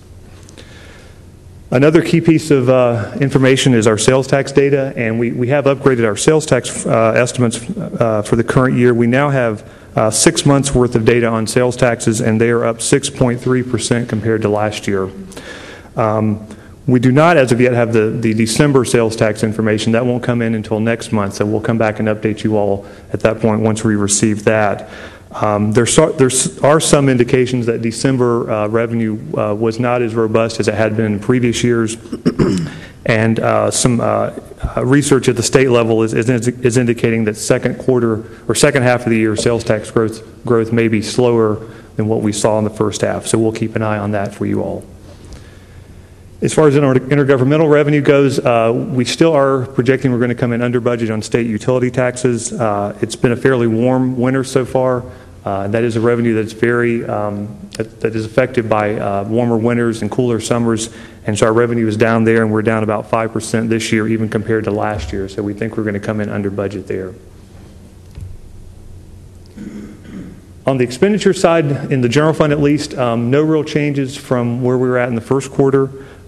We think everything is still on target. Fuel does continue to concern us slightly, but at this point, we think the general fund budget will, on the expenditure side, will end the year under budget.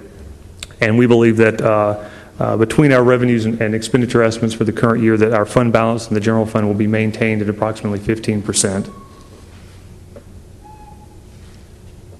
For the enterprise funds, again, not much change here. We had projected during the first quarter that the Civic Center was going to come in under budget or below expected performance based on the fact that the event load this year was looking very similar to last year, and last year's event load was less than it had been in previous years. We're still seeing that trend continue currently.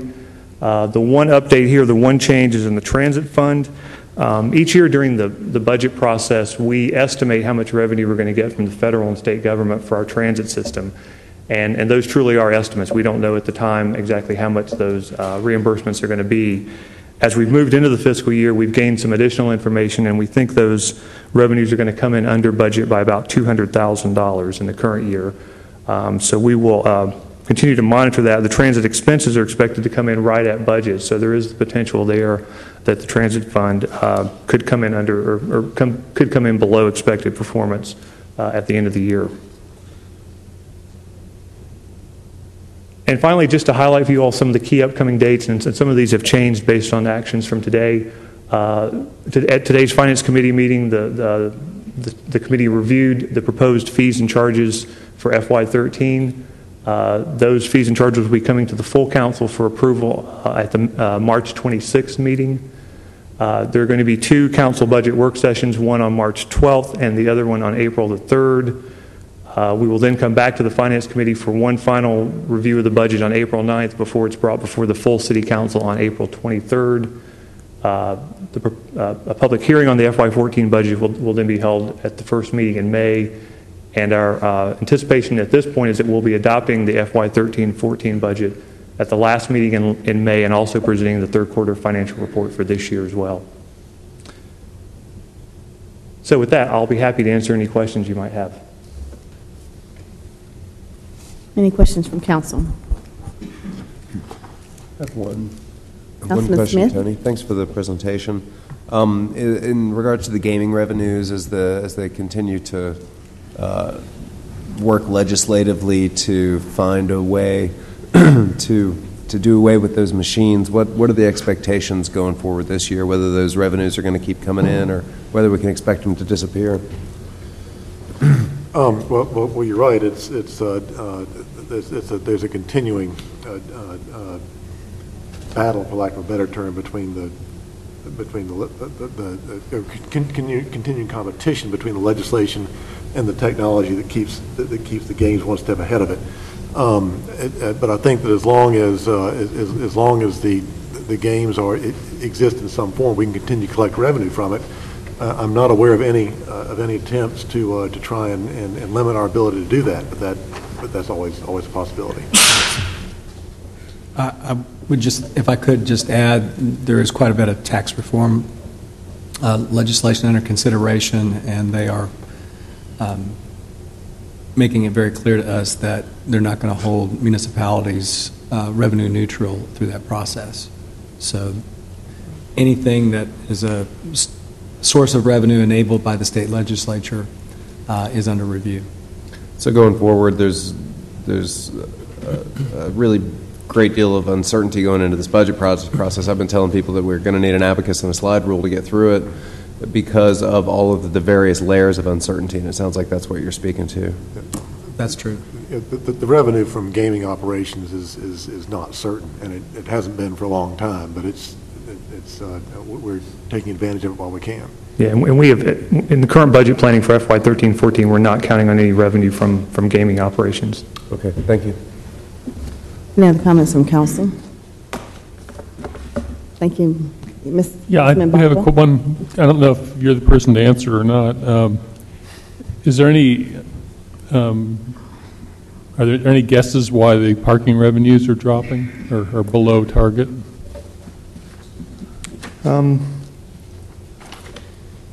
Ice House. I'm sorry, the revenues for the first half of the year. I think for the first half of the year, I think our revenues are pretty much on target with where we had expected they would be for this time of year. We haven't seen any significant drop off in parking revenues. You might want to talk. Oh, and then transit, I guess, is the transit's off though, right? Transit revenues, and that's primarily because of the federal and state grant money, not necessarily the passenger fares. Although I do think those are down slightly. But again, the main revenue concern in that fund is the grant money, not the passenger fares. Thank you. Councilman Bothwell, we also took out $1 million from the parking revenue funds for the demolition of the Ice House. And so that's why it's showing negative. Correct. All right. Thank you so very much. Great report.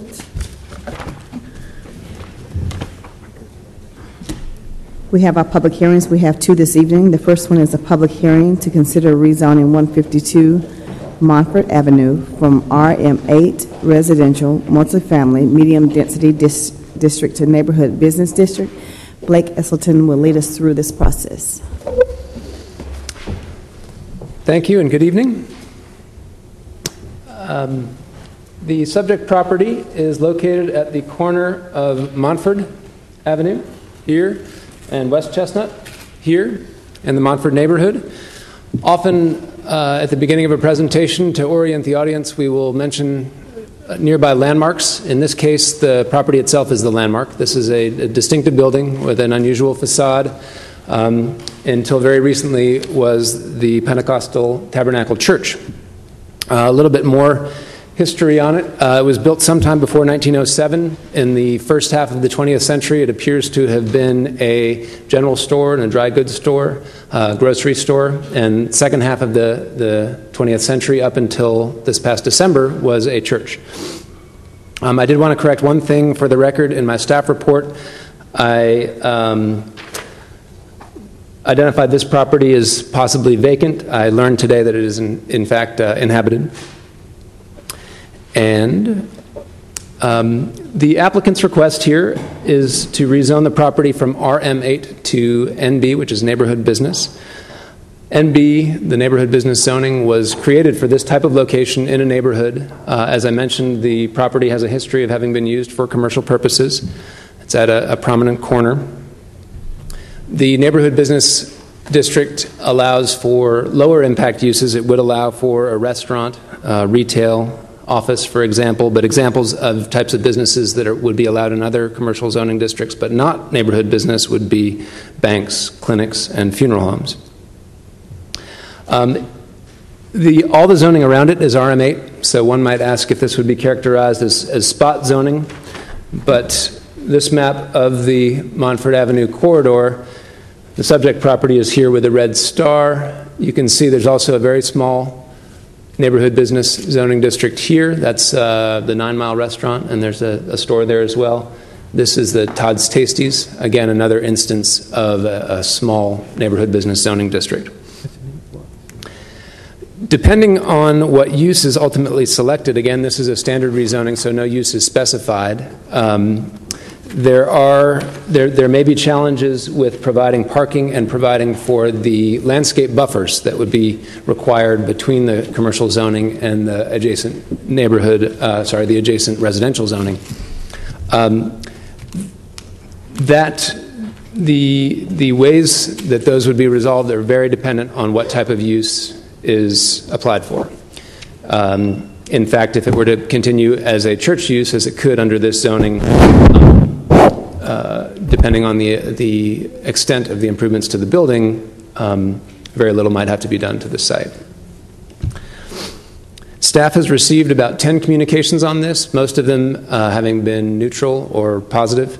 There were some folks who were concerned about precisely which uses would be allowed and wouldn't, and staff has explained that with this type of rezoning, there can't be conditions placed on exactly which type of use as long as it's a use that's permitted in the zoning district.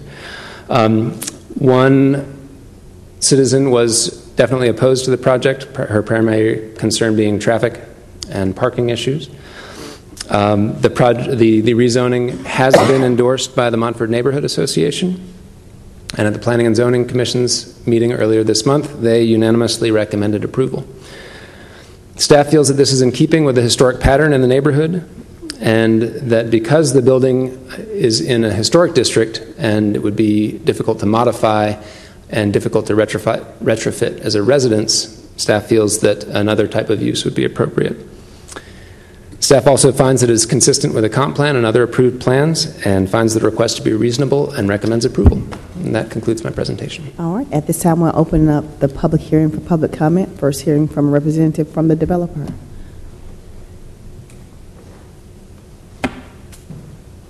And if you would just state your name for the record. Welcome. Hi, Council, Mayor. My name is Michael McDonough. I am half owner of this building. I live right up the street. I can throw a rock and hit that building, and I've been looking at it for quite a while and hoping that it gets a little love, so that's what I'm going to give it, just a little love. I'm hoping that each of you read additional background in addition to what Blake gave you, so I'm here just to answer any questions. Okay, thank you very much. Any other members of the community wishing to address council on this issue? Yes, ma'am. If you could come forward and state your name for the record. Just state your name for the record and ask your question. Sure. Welcome. Hi, my name is Valeria Waida. I'm a neighbor. My question is specific about the intersection. Mm-hmm. I read the staff report online that says they may require an additional signs or lights, or perhaps a reconfiguration of the intersection. And my husband and I own the lot right across the street, which is a triangular, very kind of difficult layout for a lot. And that specific change on the intersection could really affect us. And I just wanted to ask, what are the consequences of having the added traffic and the parking requirements? We're excited about having a neighborhood business right there across the street, but we were just also concerned about how it will change that. Okay, thank you very much. Mr. Esselton. The comment that Ms. Wida identified in the report was one that I inserted after having a conversation with Jeff Moore in the Transportation Department. And again, this would be entirely dependent on what use goes in there. It would be very different for a lawyer's office than it would be for a restaurant, for example. But he said if the proposed use to come in there were to be generating significantly more traffic, it could be the most likely modification that he suggested would be that what he called an extra leg on the traffic signal. Right now, this is just a stop sign. So while there's a traffic signal at this intersection of this section of Chestnut here in Montford, this leg of Chestnut does not have a signal that you can see as you pull up to Montford Avenue. What he had said might be the modification that would happen if this were to generate more traffic would be an additional light here so that traffic coming off of Chestnut Street would have the signal here to control their movement, not just the stoplight. At the Planning and Zoning Commission meeting, there were also some discussion about whether additional parking might require, if there were parking in excess of what could be accommodated on site, if there might be measures to accommodate that, and the discussion was that could be considered, but again, it's entirely dependent on what would happen, what specifically the use was and how much traffic it would generate. Okay. Perfect. Any other comments? We'll close the public hearing. Council, any questions, comments, or a motion? Motion, Mayor. I move we approve rezoning 152 Montford Avenue from RM8 residential multifamily medium density district to neighborhood business district as recommended by staff. Is there a second? Second. The motion has been made and properly seconded. Any further questions or comments from council? All in favor, Councilman Bothwell. Yeah, I just have one question, and that is, we heard a great deal of discontent from neighbors of the Harris Teeter site about the prospect of a drive-through. Does neighborhood business permit a drive-through business? Good. There are people who are concerned about that. That's it. Okay. All in favor of the motion, please say aye. Aye. All opposed, like sign. The motion carries unanimously. The last public hearing is the public hearing to consider an amendment to the Unified Development Ordinance to provide additional clarification for two-story requirements for new construction and allowances for one-story additions to existing buildings and for accessory structures. Mr. Glines will make this presentation. Welcome. Thank you. Thank you, Mayor, members of City Council, members of the public. In 2010, we made the latest changes to the Central Business District zone, and those were based on the Downtown Master Plan development back in 2008, 2009. When the master plan was anticipated and created, there's expectation that new development would be in the form of new multi-story structures.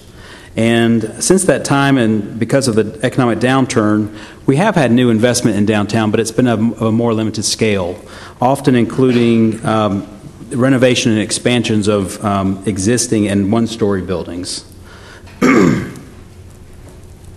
So we are seeing some interest, additional interest in larger projects. We're meeting with folks on a case-by-case basis, here and there. But we're still seeing a lot of continued interest in renovating one-story buildings. We expect that to be a trend for a while longer, especially in areas that surround the traditional downtown core. There's a lot of good things about these one-story renovations and reinvestment. It does represent new business growth and development. It also supports historic preservation.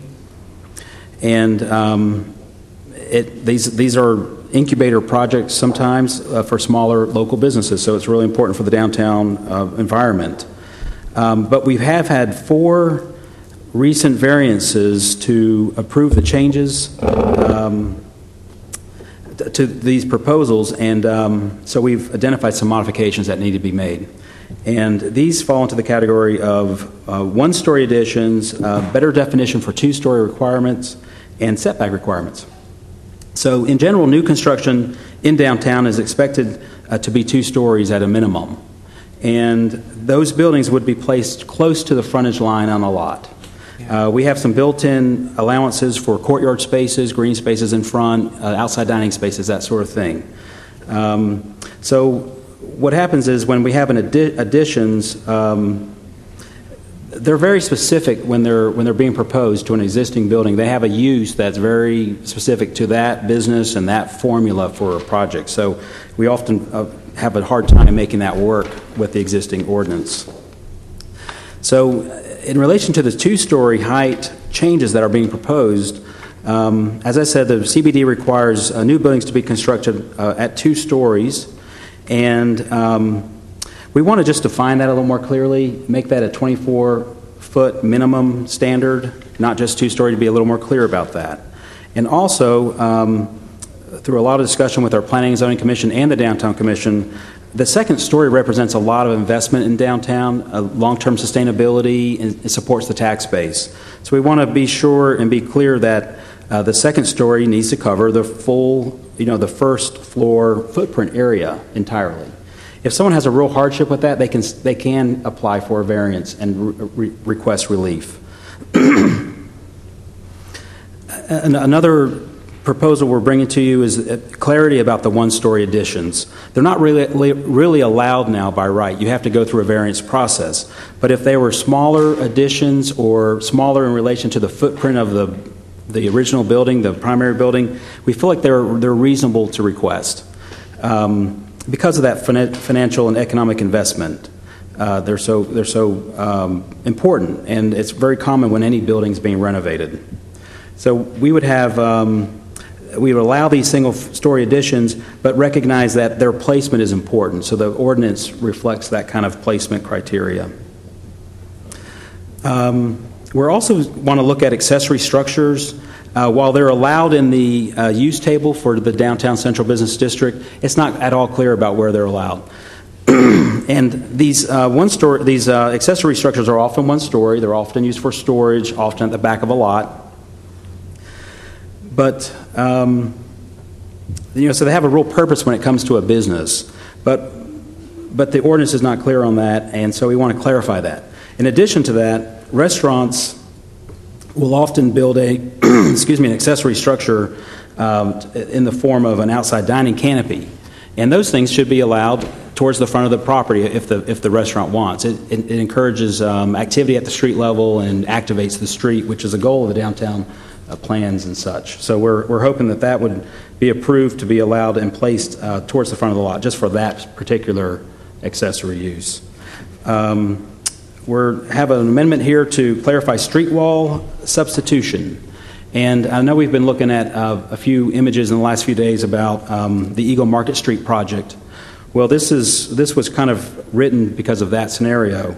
That's a great project. We want to see that kind of project move forward in downtown and for other areas of downtown. But there's a row of buildings there that are being preserved as part of that project, and they front on Eagle Street. Well, they're one story in nature, and and they're being preserved as part of the development, so that's a great thing. But the ordinance for street wall in the code doesn't really recognize that as being an allowed exception to the rule. Street walls in the downtown CBD are to be between 2 and 4 stories. That's a one-story thing. So what we did at the time, we took it through a variance process to get that approved, and of course it was approved, but it just meant a delay and a little bit of unsurety, about the outcome.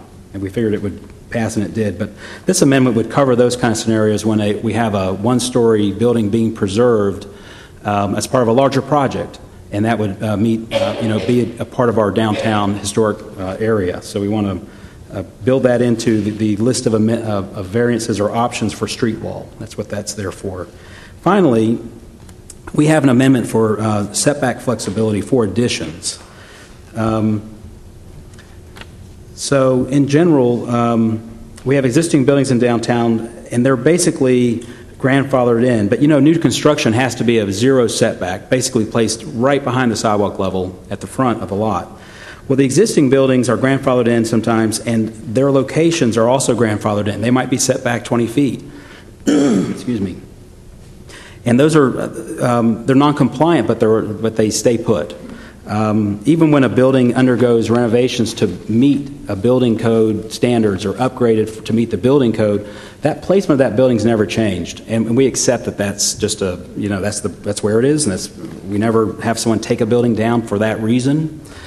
But when these additions come in, they have a challenge with that. So there are, imagine additions to existing buildings. The existing buildings grandfathered in, but the addition wouldn't be.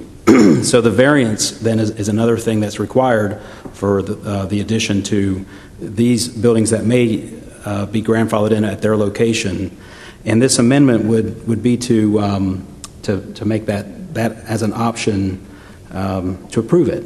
Because they're attached, like I said, where they're needed on the building. They might be an entrance vestibule, but they also might be the kitchen, and you probably want the kitchen in the back. So this would provide some relief in those situations, which right now we have to ask for a hardship variance in those cases. We have central business district areas in West Asheville as well. The standards for central business district there are not as complex as the downtown area. But we did make amendments at about the same time we approved the amendments for the downtown CBD. We have a similar request for changes in the West Asheville area. They're not as complex, but they still would have the same help for folks over there. In West Asheville, we do expect additional investment and redevelopment. We've had about 3 new buildings built in the last 10 years, but we've had a lot of renovations during that same period of time, and we expect to see a lot more. We've reviewed this ordinance and this request against the strategic operating plan that's been adopted by council. The operating plan, let's see, We want to implement community-adopted plans with reasonable regulations to assure a balanced approach to managing the community's resources and encouraging redevelopment and continued investment. That's how this amendment will fit in with that. It helps with those things. The Downtown Master Plan, it was developed to ensure that the downtown is protected and that the environment is enhanced and continues to grow and prosper. The amendment aligns with broader goals of the plan, such as business growth and investment and preservation of existing building stock. Finally, the Haywood Road plan, although it's not been, it's in draft form, a lot of the goals for West Asheville and Haywood Road were for historic preservations, and that was something that came loud and clear through community meetings there. And so this type of amendments, which will encourage the reuse of existing building stock, supports historic preservation, the historic building stock. This amendment was sent through the Downtown Commission, which did approve it, and the Planning and Zoning Commission worked on it for a small period of time, and just wanted to reiterate the value of that second story.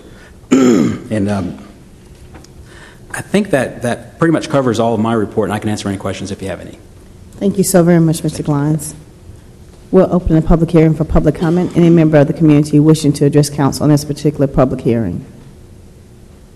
All right, we'll close the public comment. Council, any questions, comments, or a motion? Councilman Davis. I have a question. As I've thought about this thing, one of the concerns I have, or a little bit of a concern, is how we define the accessory building. I can see what we're trying to do, and I know cases where this is, or I know the reason it's here. Yeah. But it occurs to me that you might end up with an aluminum shed sitting beside a one-story building with a little bit of setback if we're not careful. How do we define that? And what are the rules for accessory buildings in other areas like that? In an area like the downtown, well, it's a fire district, so there has to be fairly strong material from that regard, but there's not a lot of design standards in place for accessory structures. But they are defined in the UDO as being, it's a structure, it's fairly general, but it's helpful because it helps staff know when something's a primary use and when something's an accessory use. But in the UDO, it says that an accessory structure is clearly incidental to and customarily found in connection with a principal building or use. It's subordinate to and serves a principal building or use, and it's is subordinate in area, extent, and purpose to the proposed building, the principal building, excuse me, or principal use served. So it's got a scale factor that's a lot smaller, except for the outside dining canopy, which is really is an accessory use, to the restaurant, which could be placed in the front. All of them would be expected to be in the back. Now, it could be a little clearer if you propose something like that. Yeah, I have a little bit of concern because I know on Haywood Road there's like a little aluminum shed in front of or beside a one-story building. Is that something that? Yeah. This would allow, essentially. Well, they're allowed now. So we're trying to get greater. They are allowed now. Yeah, and we're trying to get greater definition on what we're expecting from these kind of activities or uses. Yeah, I remember. It seemed like we've had a few. I'm just trying to think where we've had them in the past. I guess the Banks Avenue restaurant that was is now proposed, and we took a variance forward for them. They have a large lot, and I might just show you an image if that's okay. Looks good. Okay, I think it's going to be a barbecue restaurant at 15 Banks Avenue, and we did take it through a variance process because some additions are proposed, but the building's in fairly deplorable state, and it's been vacant for at least a decade, so maybe more than that, maybe more like 20 years. And so a restaurant's going to go in there, and they're going to propose some expansion and some activity. They've got a lot of area on their lot, but they have a large front yard and a side yard, and they want to maintain that for sort of like the outside space for the restaurant. In this case, all of their accessory type uses or the expansion type things were all happening at the rear of the lot. This is, if I can show you, this is Collier here to orient you, and this is Banks. and I've got a folded plan, so it's got a little crease in it. But all that activity is happening right there. And this is, I believe, that accessory structure. They have an accessory structure there. This is a sort of a dining canopy, and this is that existing portico type area.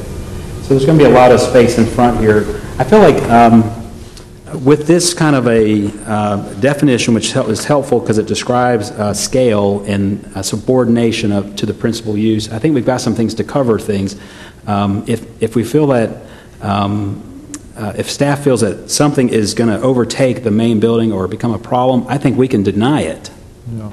Well, you know, I was aware that's the one that brought this one up, and I just have some concerns about how much latitude we're allowing with that. So I think you probably understand my concern. Yeah. I think that I'm comfortable with where we are on this. In fact, I really appreciate the fact that planning has recognized that these things are coming forward with frequency enough to where that it merits changing, to where that these things are not hardships to so many people, especially at a time when we've got a downward economy and we're looking to see things grow. And I think you're going to see a lot more of these single-story existing buildings being improved on. So with that, I'm very happy to recommend or to move that we approve the amendments to the UDOs described in the staff report. But I would like to see a little bit more clarity of what we do with those accessory structures. Is there a second? Second. Any further questions or comments? Councilman Bothwell? Yep. My question is how the 24-foot height was arrived at. 24-foot height was a product of the Planning and Zoning Commission, and they felt that we do want to scale, a proper scale at the street, and that we want a minimum height that does address the street with the two-story, and the architect on the Planning and Zoning Commission recommended a 24-foot height because in a commercial zone in a downtown area, the first floor is often tall, quite taller than a typical 10-story, and that you might want 14 feet or 16 feet for that first use because it might be restaurant or other good commercial space, and then the upper level could be shorter, but they want to get a minimal amount in there so there'd be a proper scale. My question is triggered by taller spaces are more energy inefficient, and if we're trying to build toward a greener Asheville, prohibiting shorter ceilings seems to be something at a little bit at odds there. That's my concern. And I don't know. I mean, I get the idea of having it look, presenting a nice facade, but although I seconded it and I'll support it, that just bothers me a little bit. Interesting point.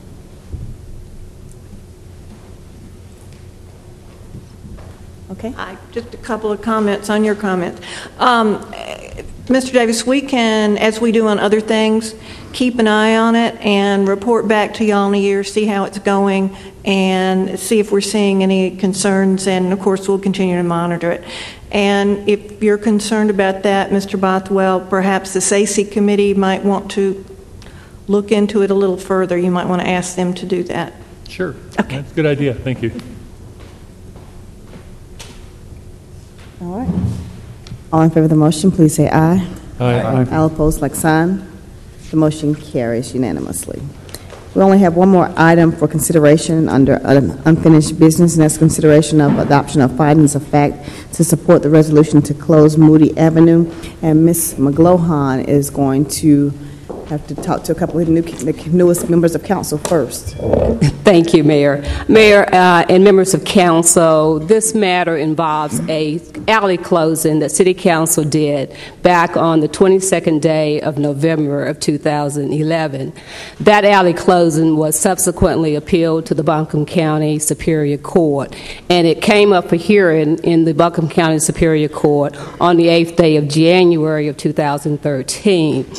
The statutory findings that council made in that resolution, which were that the closure is not contrary to the public interest and that no property owner owning property in the vicinity of the alley closing would be denied reasonable means of ingress and egress to their property. Those are findings that are required by the statute, 160A-299. The judge felt that those findings were conclusions of law. As such, he felt that there was no way that he could review the council's decision without council making specific findings of fact. And therefore, he remanded the matter back to this council to make findings of fact to support the council's decision to close the alley. And that is why it is back before you tonight. In your agenda package, I have prepared proposed findings of fact and set forth procedural history of the case. In an effort not to belabor the procedural history of the case, I realized that I did not provide each and every one of you with a copy of the complete record.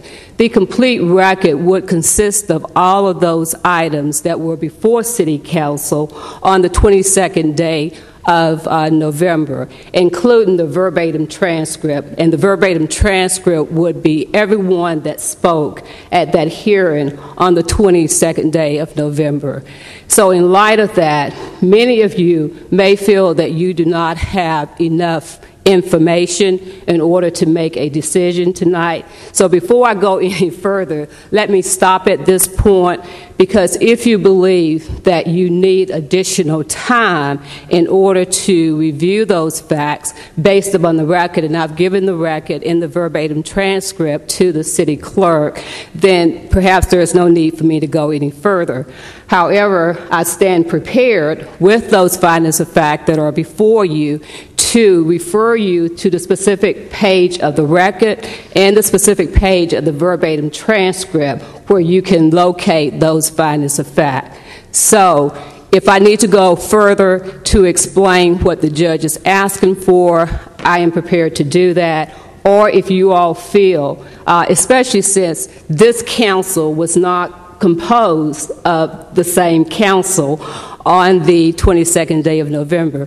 At least 5 of you were here on the 22nd day and voted affirmatively for the closing. 2 of you were council-elect members, but you had not been sworn in.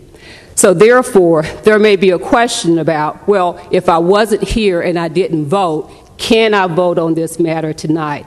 And I would defer to your legal counsel, but based upon my understanding of the law, the answer is yes. As long as you have familiarized yourself with the facts and you're familiar enough with the facts, you may vote on this matter. So, Councilman Hunt, Councilman Pelley, if we need to delay this, we can schedule it for the 26th of March to give you time to go back over it. Yes.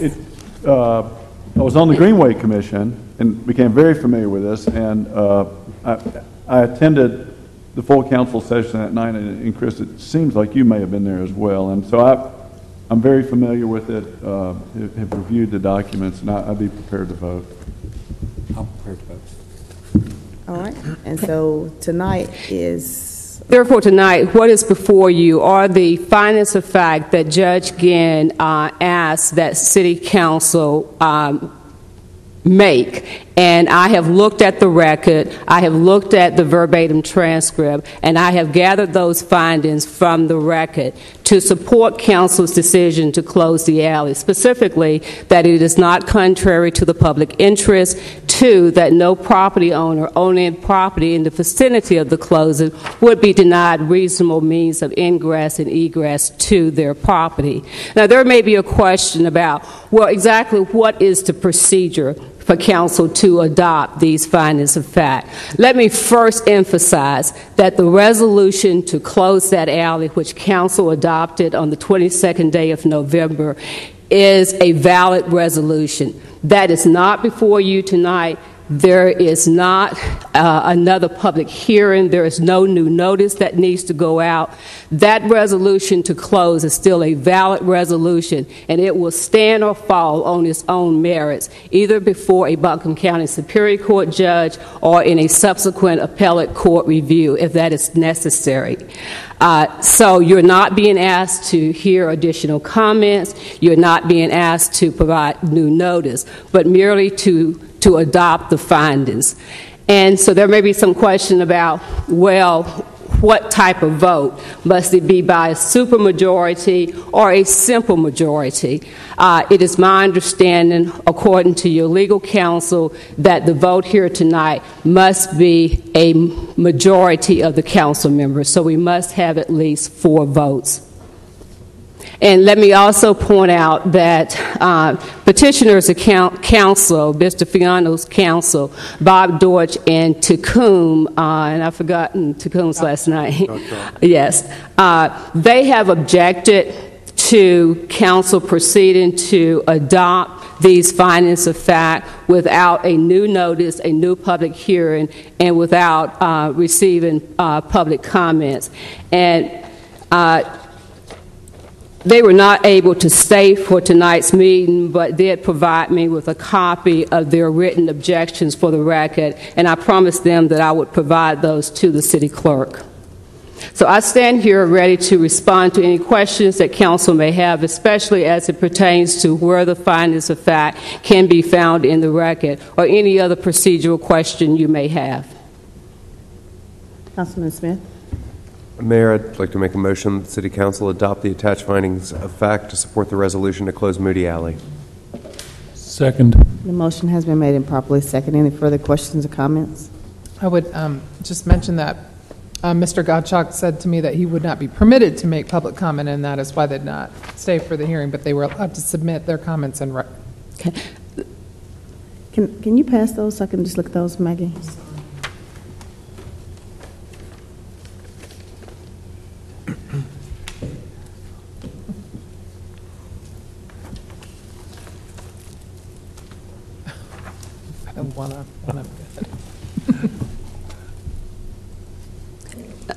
And Ms. Banhammer, if I could just please clarify, I did not inform Mr. Gatchu, or I think that's his last name, that he could not make public comment, that it would be left up to council to determine whether or not he would be allowed to address council, but that I was prepared to hand his objections to the city clerk.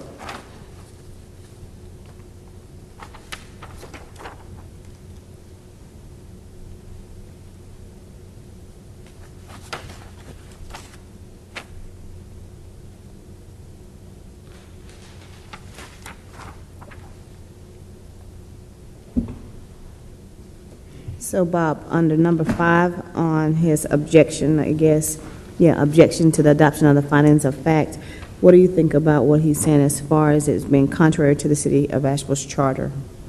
Well, I disagree with that. This is I did talk briefly with Mr. Deutsch and about this, and their contention is that because it's been remanded for finding the fact, that council essentially has to initiate the whole process all over again and follow all the processes for adoption of resolutions and ordinances. And I disagree with him. It's not been remanded for a new hearing. It's been remanded to make findings of fact.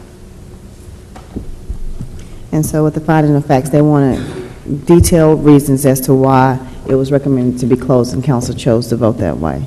And so he's saying that those reasons were not clear on the election, on the day that we passed the resolution. Well, I think Ms. McLaughlin has gone to some extent to comb through the record, and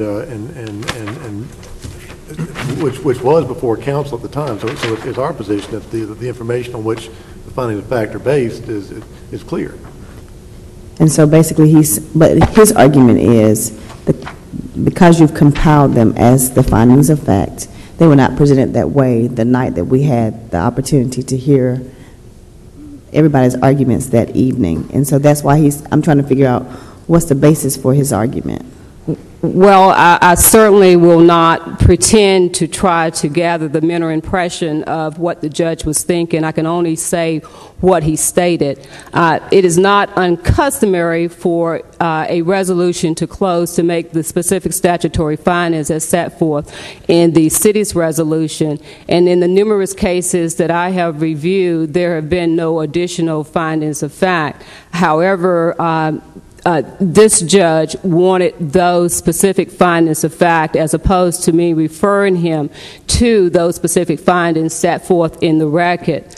He wanted those spelled out by City Council. Okay. I just want to be clear for the record. The individuals who originally came to City Council to have the alley remain open, they do have access to their property. This was just going to be a secondary access. Well, I do not want to provide additional public comment at this point because we must rely upon the public comment in the record as it exists. And as the record exists and as the findings set forth, the findings reflect that council determined on that night, the 22nd of November of 2011, that no person in the vicinity of the alley would be denied reasonable means of ingress and egress to their property. Now, what Mr. Fiano is contending is that he, and this is one of the issues that he raised in his appeal, is that he would be denied reasonable means of ingress and egress to a potential secondary structure. And that is not the reading of the statute. And again, I don't want to get into the debate and the arguments back and forth because Mr. Fiano's attorney is not here, but those are the findings that's set forth. Okay. All right, Council, we do have a motion and a second. Any further questions or comments? I would say in my memory, these findings of fact correspond very clearly with what we heard when we made the decision that night. So I'm very comfortable with it. Okay. Any other comments? All in favor of the motion, please say aye. Aye. All opposed, like sign. The motion carries unanimously. I have one sheet from an individual wishing to speak before council. Mr. Carlisle. Welcome. If you just state your name for the record. My name is H.L. Carlisle. I live at 15 Woodfin Street, Asheville, NC. Madam Mayor, folks, other council people, I'm a little green at this, okay? Recently, the council decided not to give fire and police a raise because they couldn't afford it for everybody else, the way I understand it. And put it mildly, I think that's ridiculous. Okay, if your house catches on fire, you going to call the water department and have them install it? I doubt it. It'll take a while to get any of them to run in the building. As far as police, if one of your loved ones is mugged in a park, you want to call Parks and Recreation. Or if you have to do a felony drug stop or something like that, are you going to call the tax department to do it? There's a little bit of difference between risk and reward that's being applied here. And you may want to review your college logic book, because I think there's a couple of misfires. On the latter side, Councilman Balkwell was reporting on a particular industry, and in the interest of people's concerns about concealed weapons, I think you should pass a city ordinance that requires everybody in that business to be nude. I have a problem at my residence with some drug dealing, And I'll probably take, if I don't get cured pretty soon, I'll probably be up here talking about that. I hope the Holy Spirit guides you folks and takes care of it. All right. Thank you. And Mr. Carlisle, thank you for taking the time to come and talk to City Council tonight. It's never easy to come do public speaking. And I do want to just clarify a couple of things. The budget year that you were discussing, we did end up giving a 2% raise to the employees and a one-time lump sum to all employees. The raises for this year we will talk about in a couple of weeks. But just so you know, the issue that did come up before, You know, we were if able you're to in do a something. combat arm, which they are. Yes, sir. You're supposed to get HAS pay. And, you know, I mean, if somebody has a non-hazardous job, are they supposed to get HAS pay too? And I appreciate that, and I don't think that we are under the guidelines of HAS pay here specifically, but I appreciate you bringing up the differences in the public safety arena and how important our employees are. And I think Captain Bowen's widow and youngins could probably stand a raise too. All right. Thank you, Mr. Carlisle. Appreciate you putting up with it. No problem. Any other members of the community wishing to address council this evening? All right, council, before we leave, we do have a closed session, but before we read that, I do want to bring up, I have a request. As you know, we received the applications for the Asheville City Board of Education, and the deadline was yesterday at 5 p.m. We have approximately 13 individuals who are receiving questions from the city clerk in order to give us more information about why they want to serve our community as members of the school board. I am asking that we change the date of the public questioning process, which is the 26th, and the date we appoint. That's spring break. And many of the parents who will be engaged in watching and participating in that process, most of the kids, a lot of people will be traveling. But by state statute, we must have them seated by April 1st. So it will have to be before that. And so I won't be here on the 26th. And this is the one board that I have a big interest in, as I think there are only 2 people who have kids in city schools right now. You have children? No. Only 2 people, and I'm one of them, and the vice mayor. And so I definitely want to be a part of that discussion. So I want to see if we could change that date. What date did you have in mind, Mayor? Any day. I am open to any. I saw a lot of dates when you all were talking about the retreat that were closed. So if we could go 1 week above that, so any day before, the week before, the week of it ends in the 22nd. I'm not sure why y'all moved things out the 19th for the work session. Are people out of town? I have a case before the Fourth Circuit. Okay. I'm arguing on that date. What about the 20th? March. They have to be in place by April 1st according to statute. Are we talking about interviewing on a day and voting on that same day in a special meeting? Right, because right now it's set for the 26th, interview that day, and actually appoint the 26th.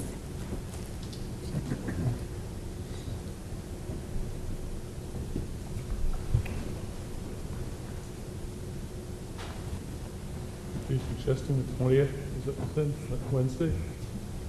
The Vice Mayor has a conflict that day, I believe. 21st? I'm unavailable the 21st and 22nd. I'll be in Washington. 18th? What was the date you said they have to be in by? April 1st. April 1st. And see, spring break starts that 25th through the 29th, and this is Asheville City School System, and the people we're trying to seat are looking to be on the Asheville City School Board, and a lot of parents take that opportunity to vacation.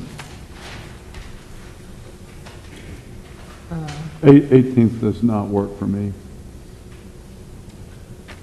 What about the week of the 11th, the 14th, or that's a Thursday? It's fine for me. I'm going to leave town on the 13th. Oh, I'm in there, okay. And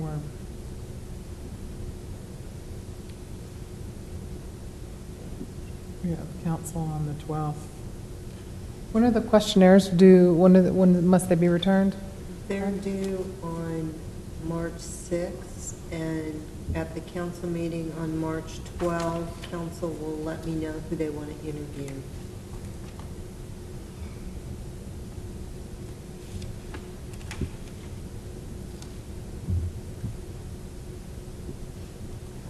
Well, that doesn't really, then there's no way it's going to work because you're going to be out of town starting the next day, on the 13th. Returning on the night of the 18th. I'm here on the 19th and 20th. You're gone on the 19th. But then you're gone on the 21st and 22nd. Right. Did we check the 20th? That's okay. You're still out.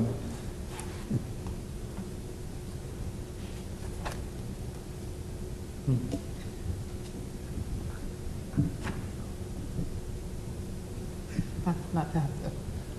Anyway, that's my comment. And the 18th is out because who's out of town? I have to drive to Richmond on the 18th, argue my case the morning of the 19th, and drive back.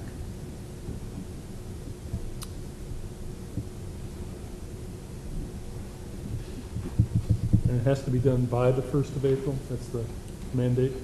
The act that establishes the school board is fairly specific about that, and I've had this discussion before the school board's attorney. Could it be on the 1st?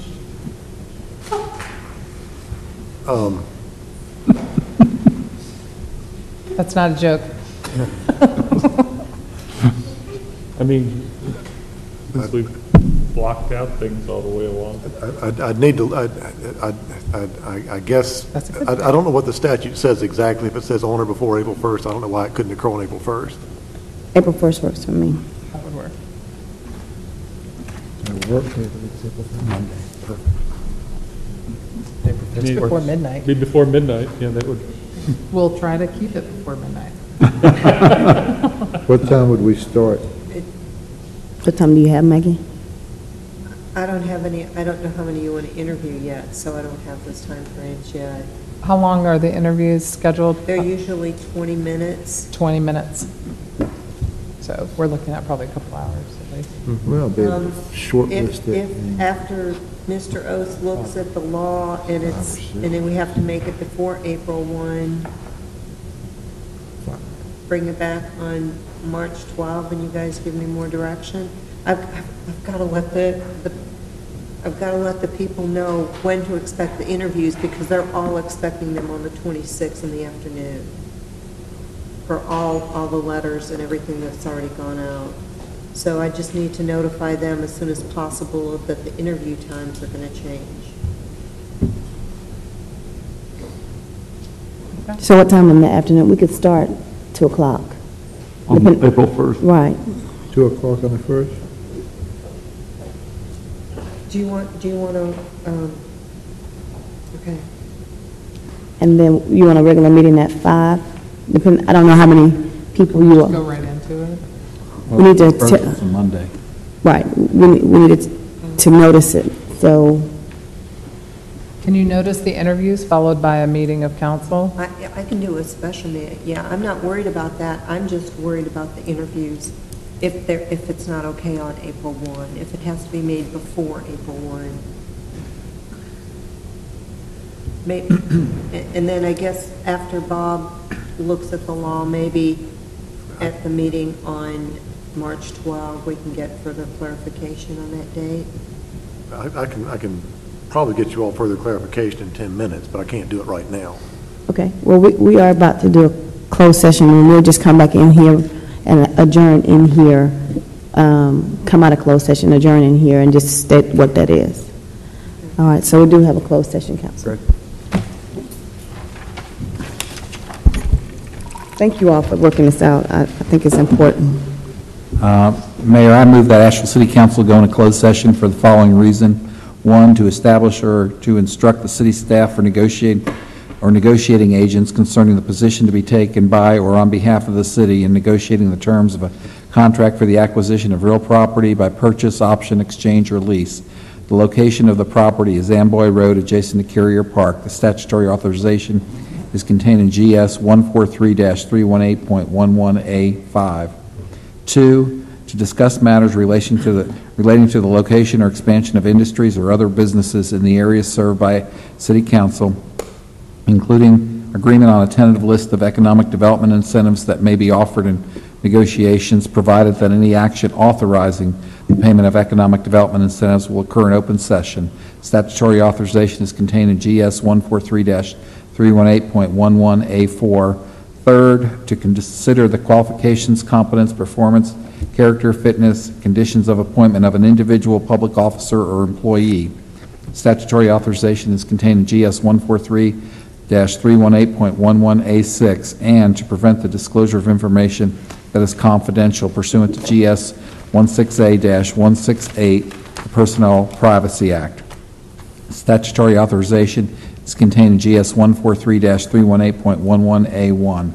4, to prevent disclosure of information that is privileged and confidential pursuant to the laws of North Carolina or not considered a public record within the meaning of Chapter 132 of General Statutes. The law that makes the information privileged and confidential is NCGS 143-318.10E. Statutory authorization is contained in NCGS 143-318.11A1. Second. Any further questions or comments? All in favor of the motion, please say aye. Aye. All opposed, like sign. The motion carries.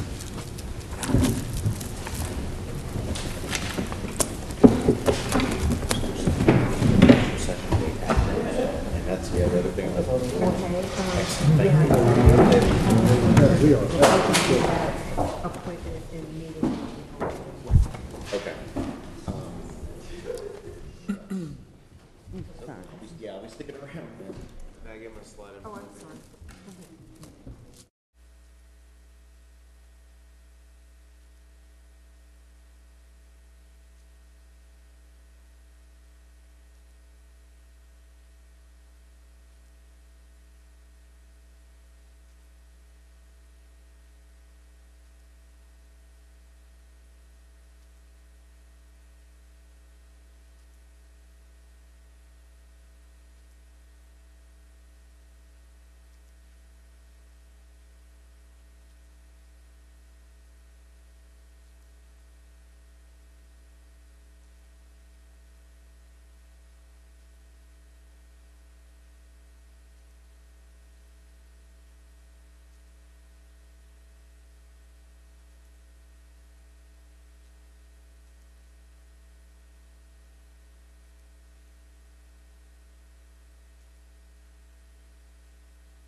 If y'all want, I know part of there was. I'm leaving early on the 13th, sorry.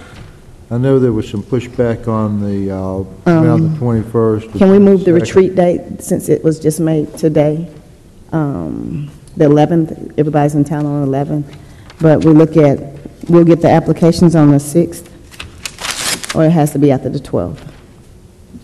I am so sorry, you're asking. We're trying to figure out, it has to be done in the month of March specifically, and seeing how the 18th, 19th, 20th, 21st, 22nd, and spring break is actually 25th through the 29th. Those dates will not do. And Councilman Hunt is out of town the 13th, 14th, and 15th.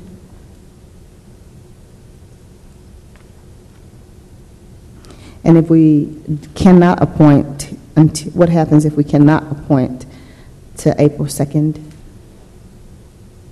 or April 1st? Can we change the law? Amend the ordinance? Can we amend the statute? Would Tim have us jailed? Can we amend the statute? Can you amend the statute? Since Alan's down there talking to Tillis right now, it may be a moot point. We, a couple of years, the statute was actually amended in 2006. Otherwise, it could have been done. It could have been done on the first Monday in April, which in this case is April 1st. I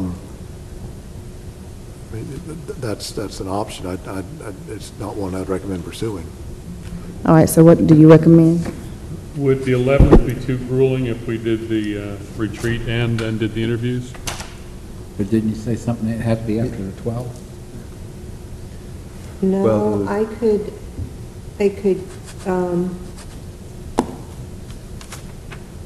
That night's the SoCon finals. Well, we could do the interviews and then have the meeting the next night, the formal meeting to make our vote. Oh, but we're telling you who we want to interview on the 12th. That was the problem. just, you could tell me, you could have maybe a meeting, you could maybe, okay, March 6th, the applications will be into me. Council could meet if you wanted to on March 7 and tell me who to interview. And then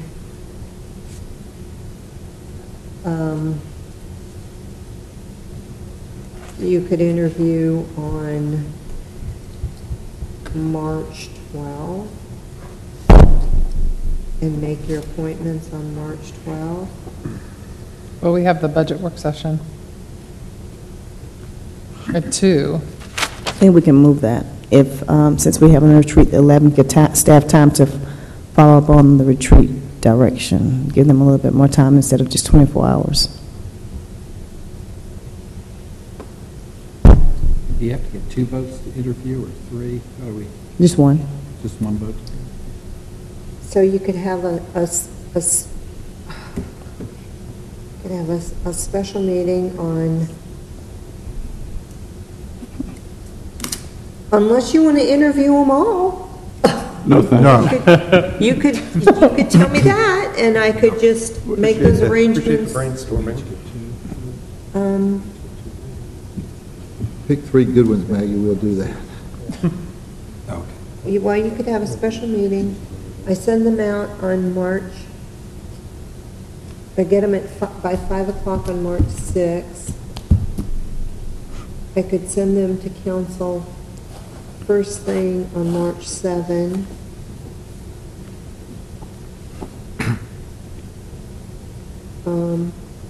And then either on March 7 or March 8, you could have a special meeting to tell me who to interview.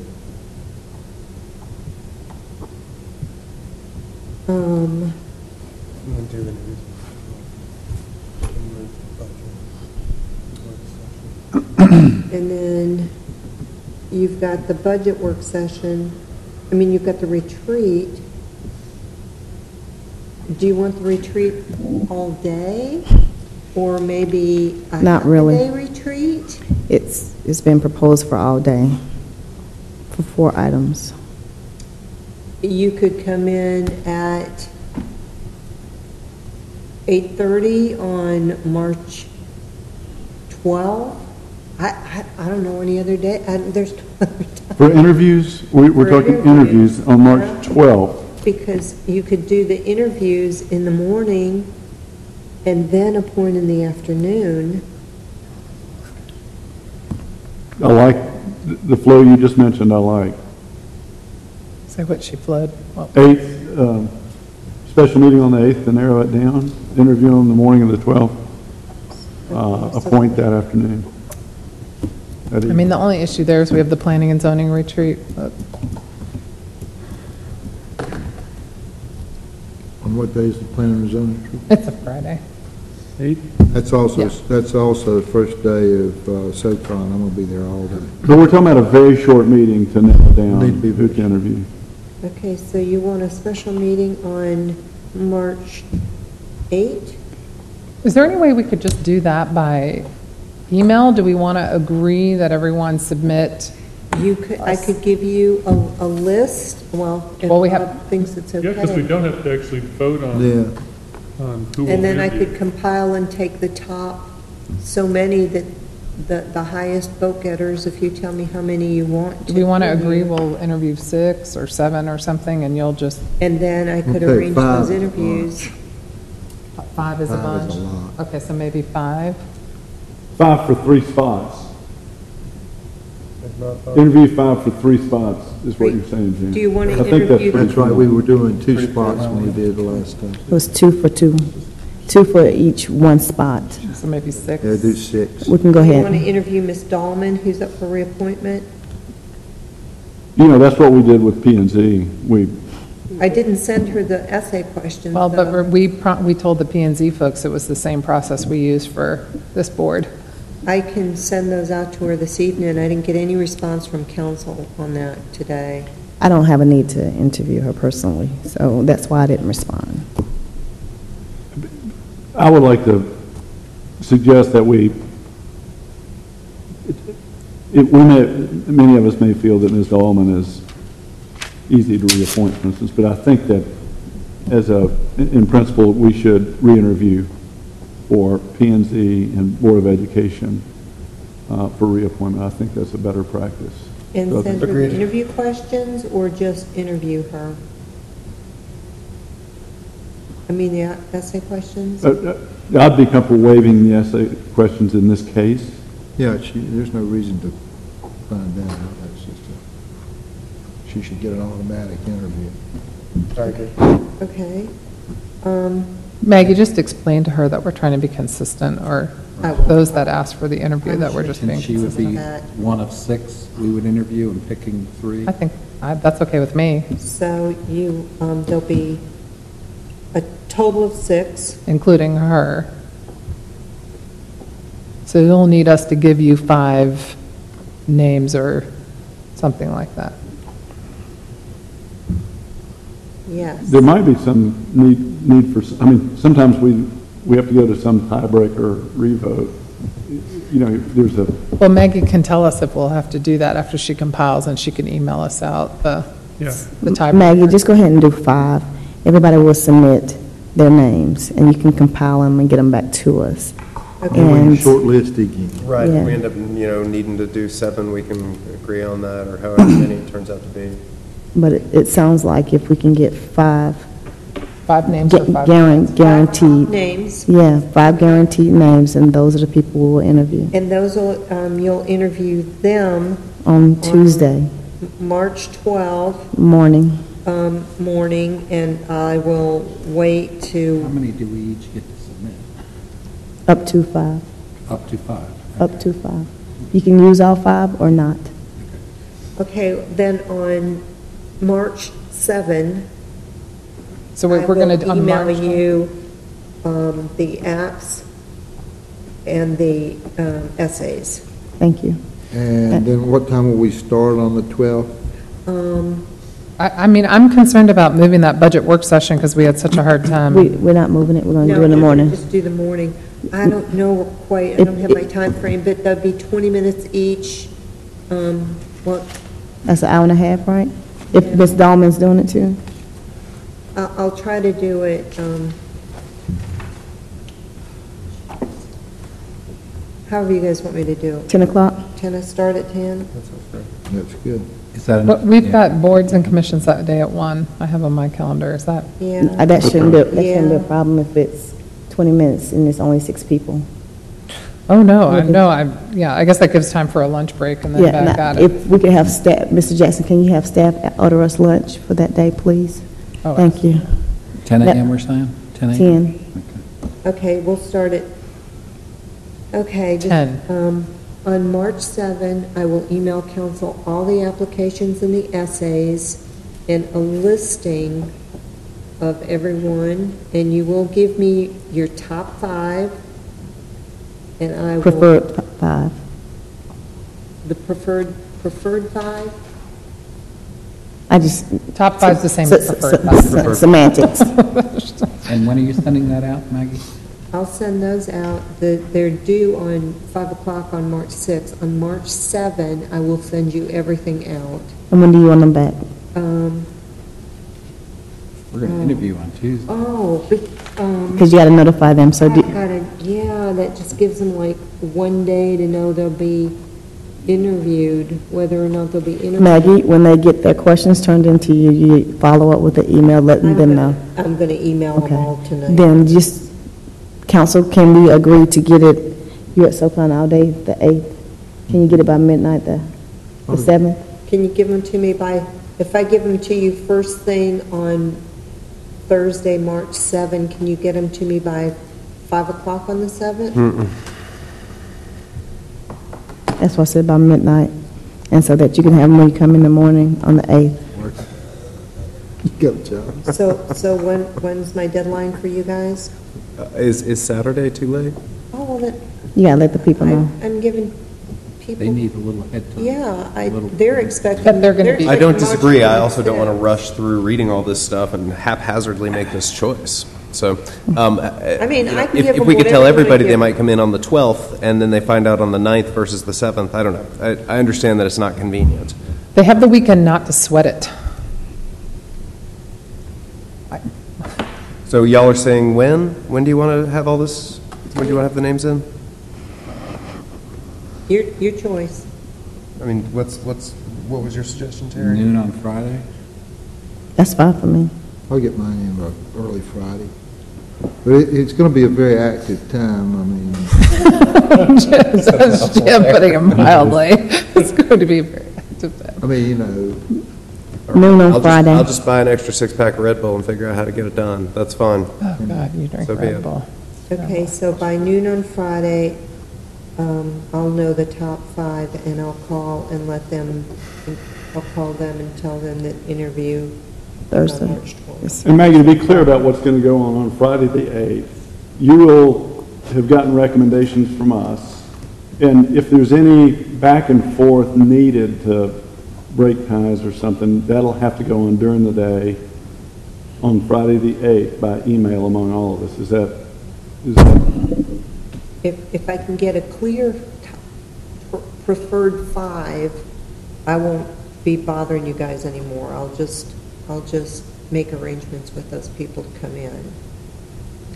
But if I need guidance, then obviously I'll get back with you guys and say I've got a tie here. Yeah.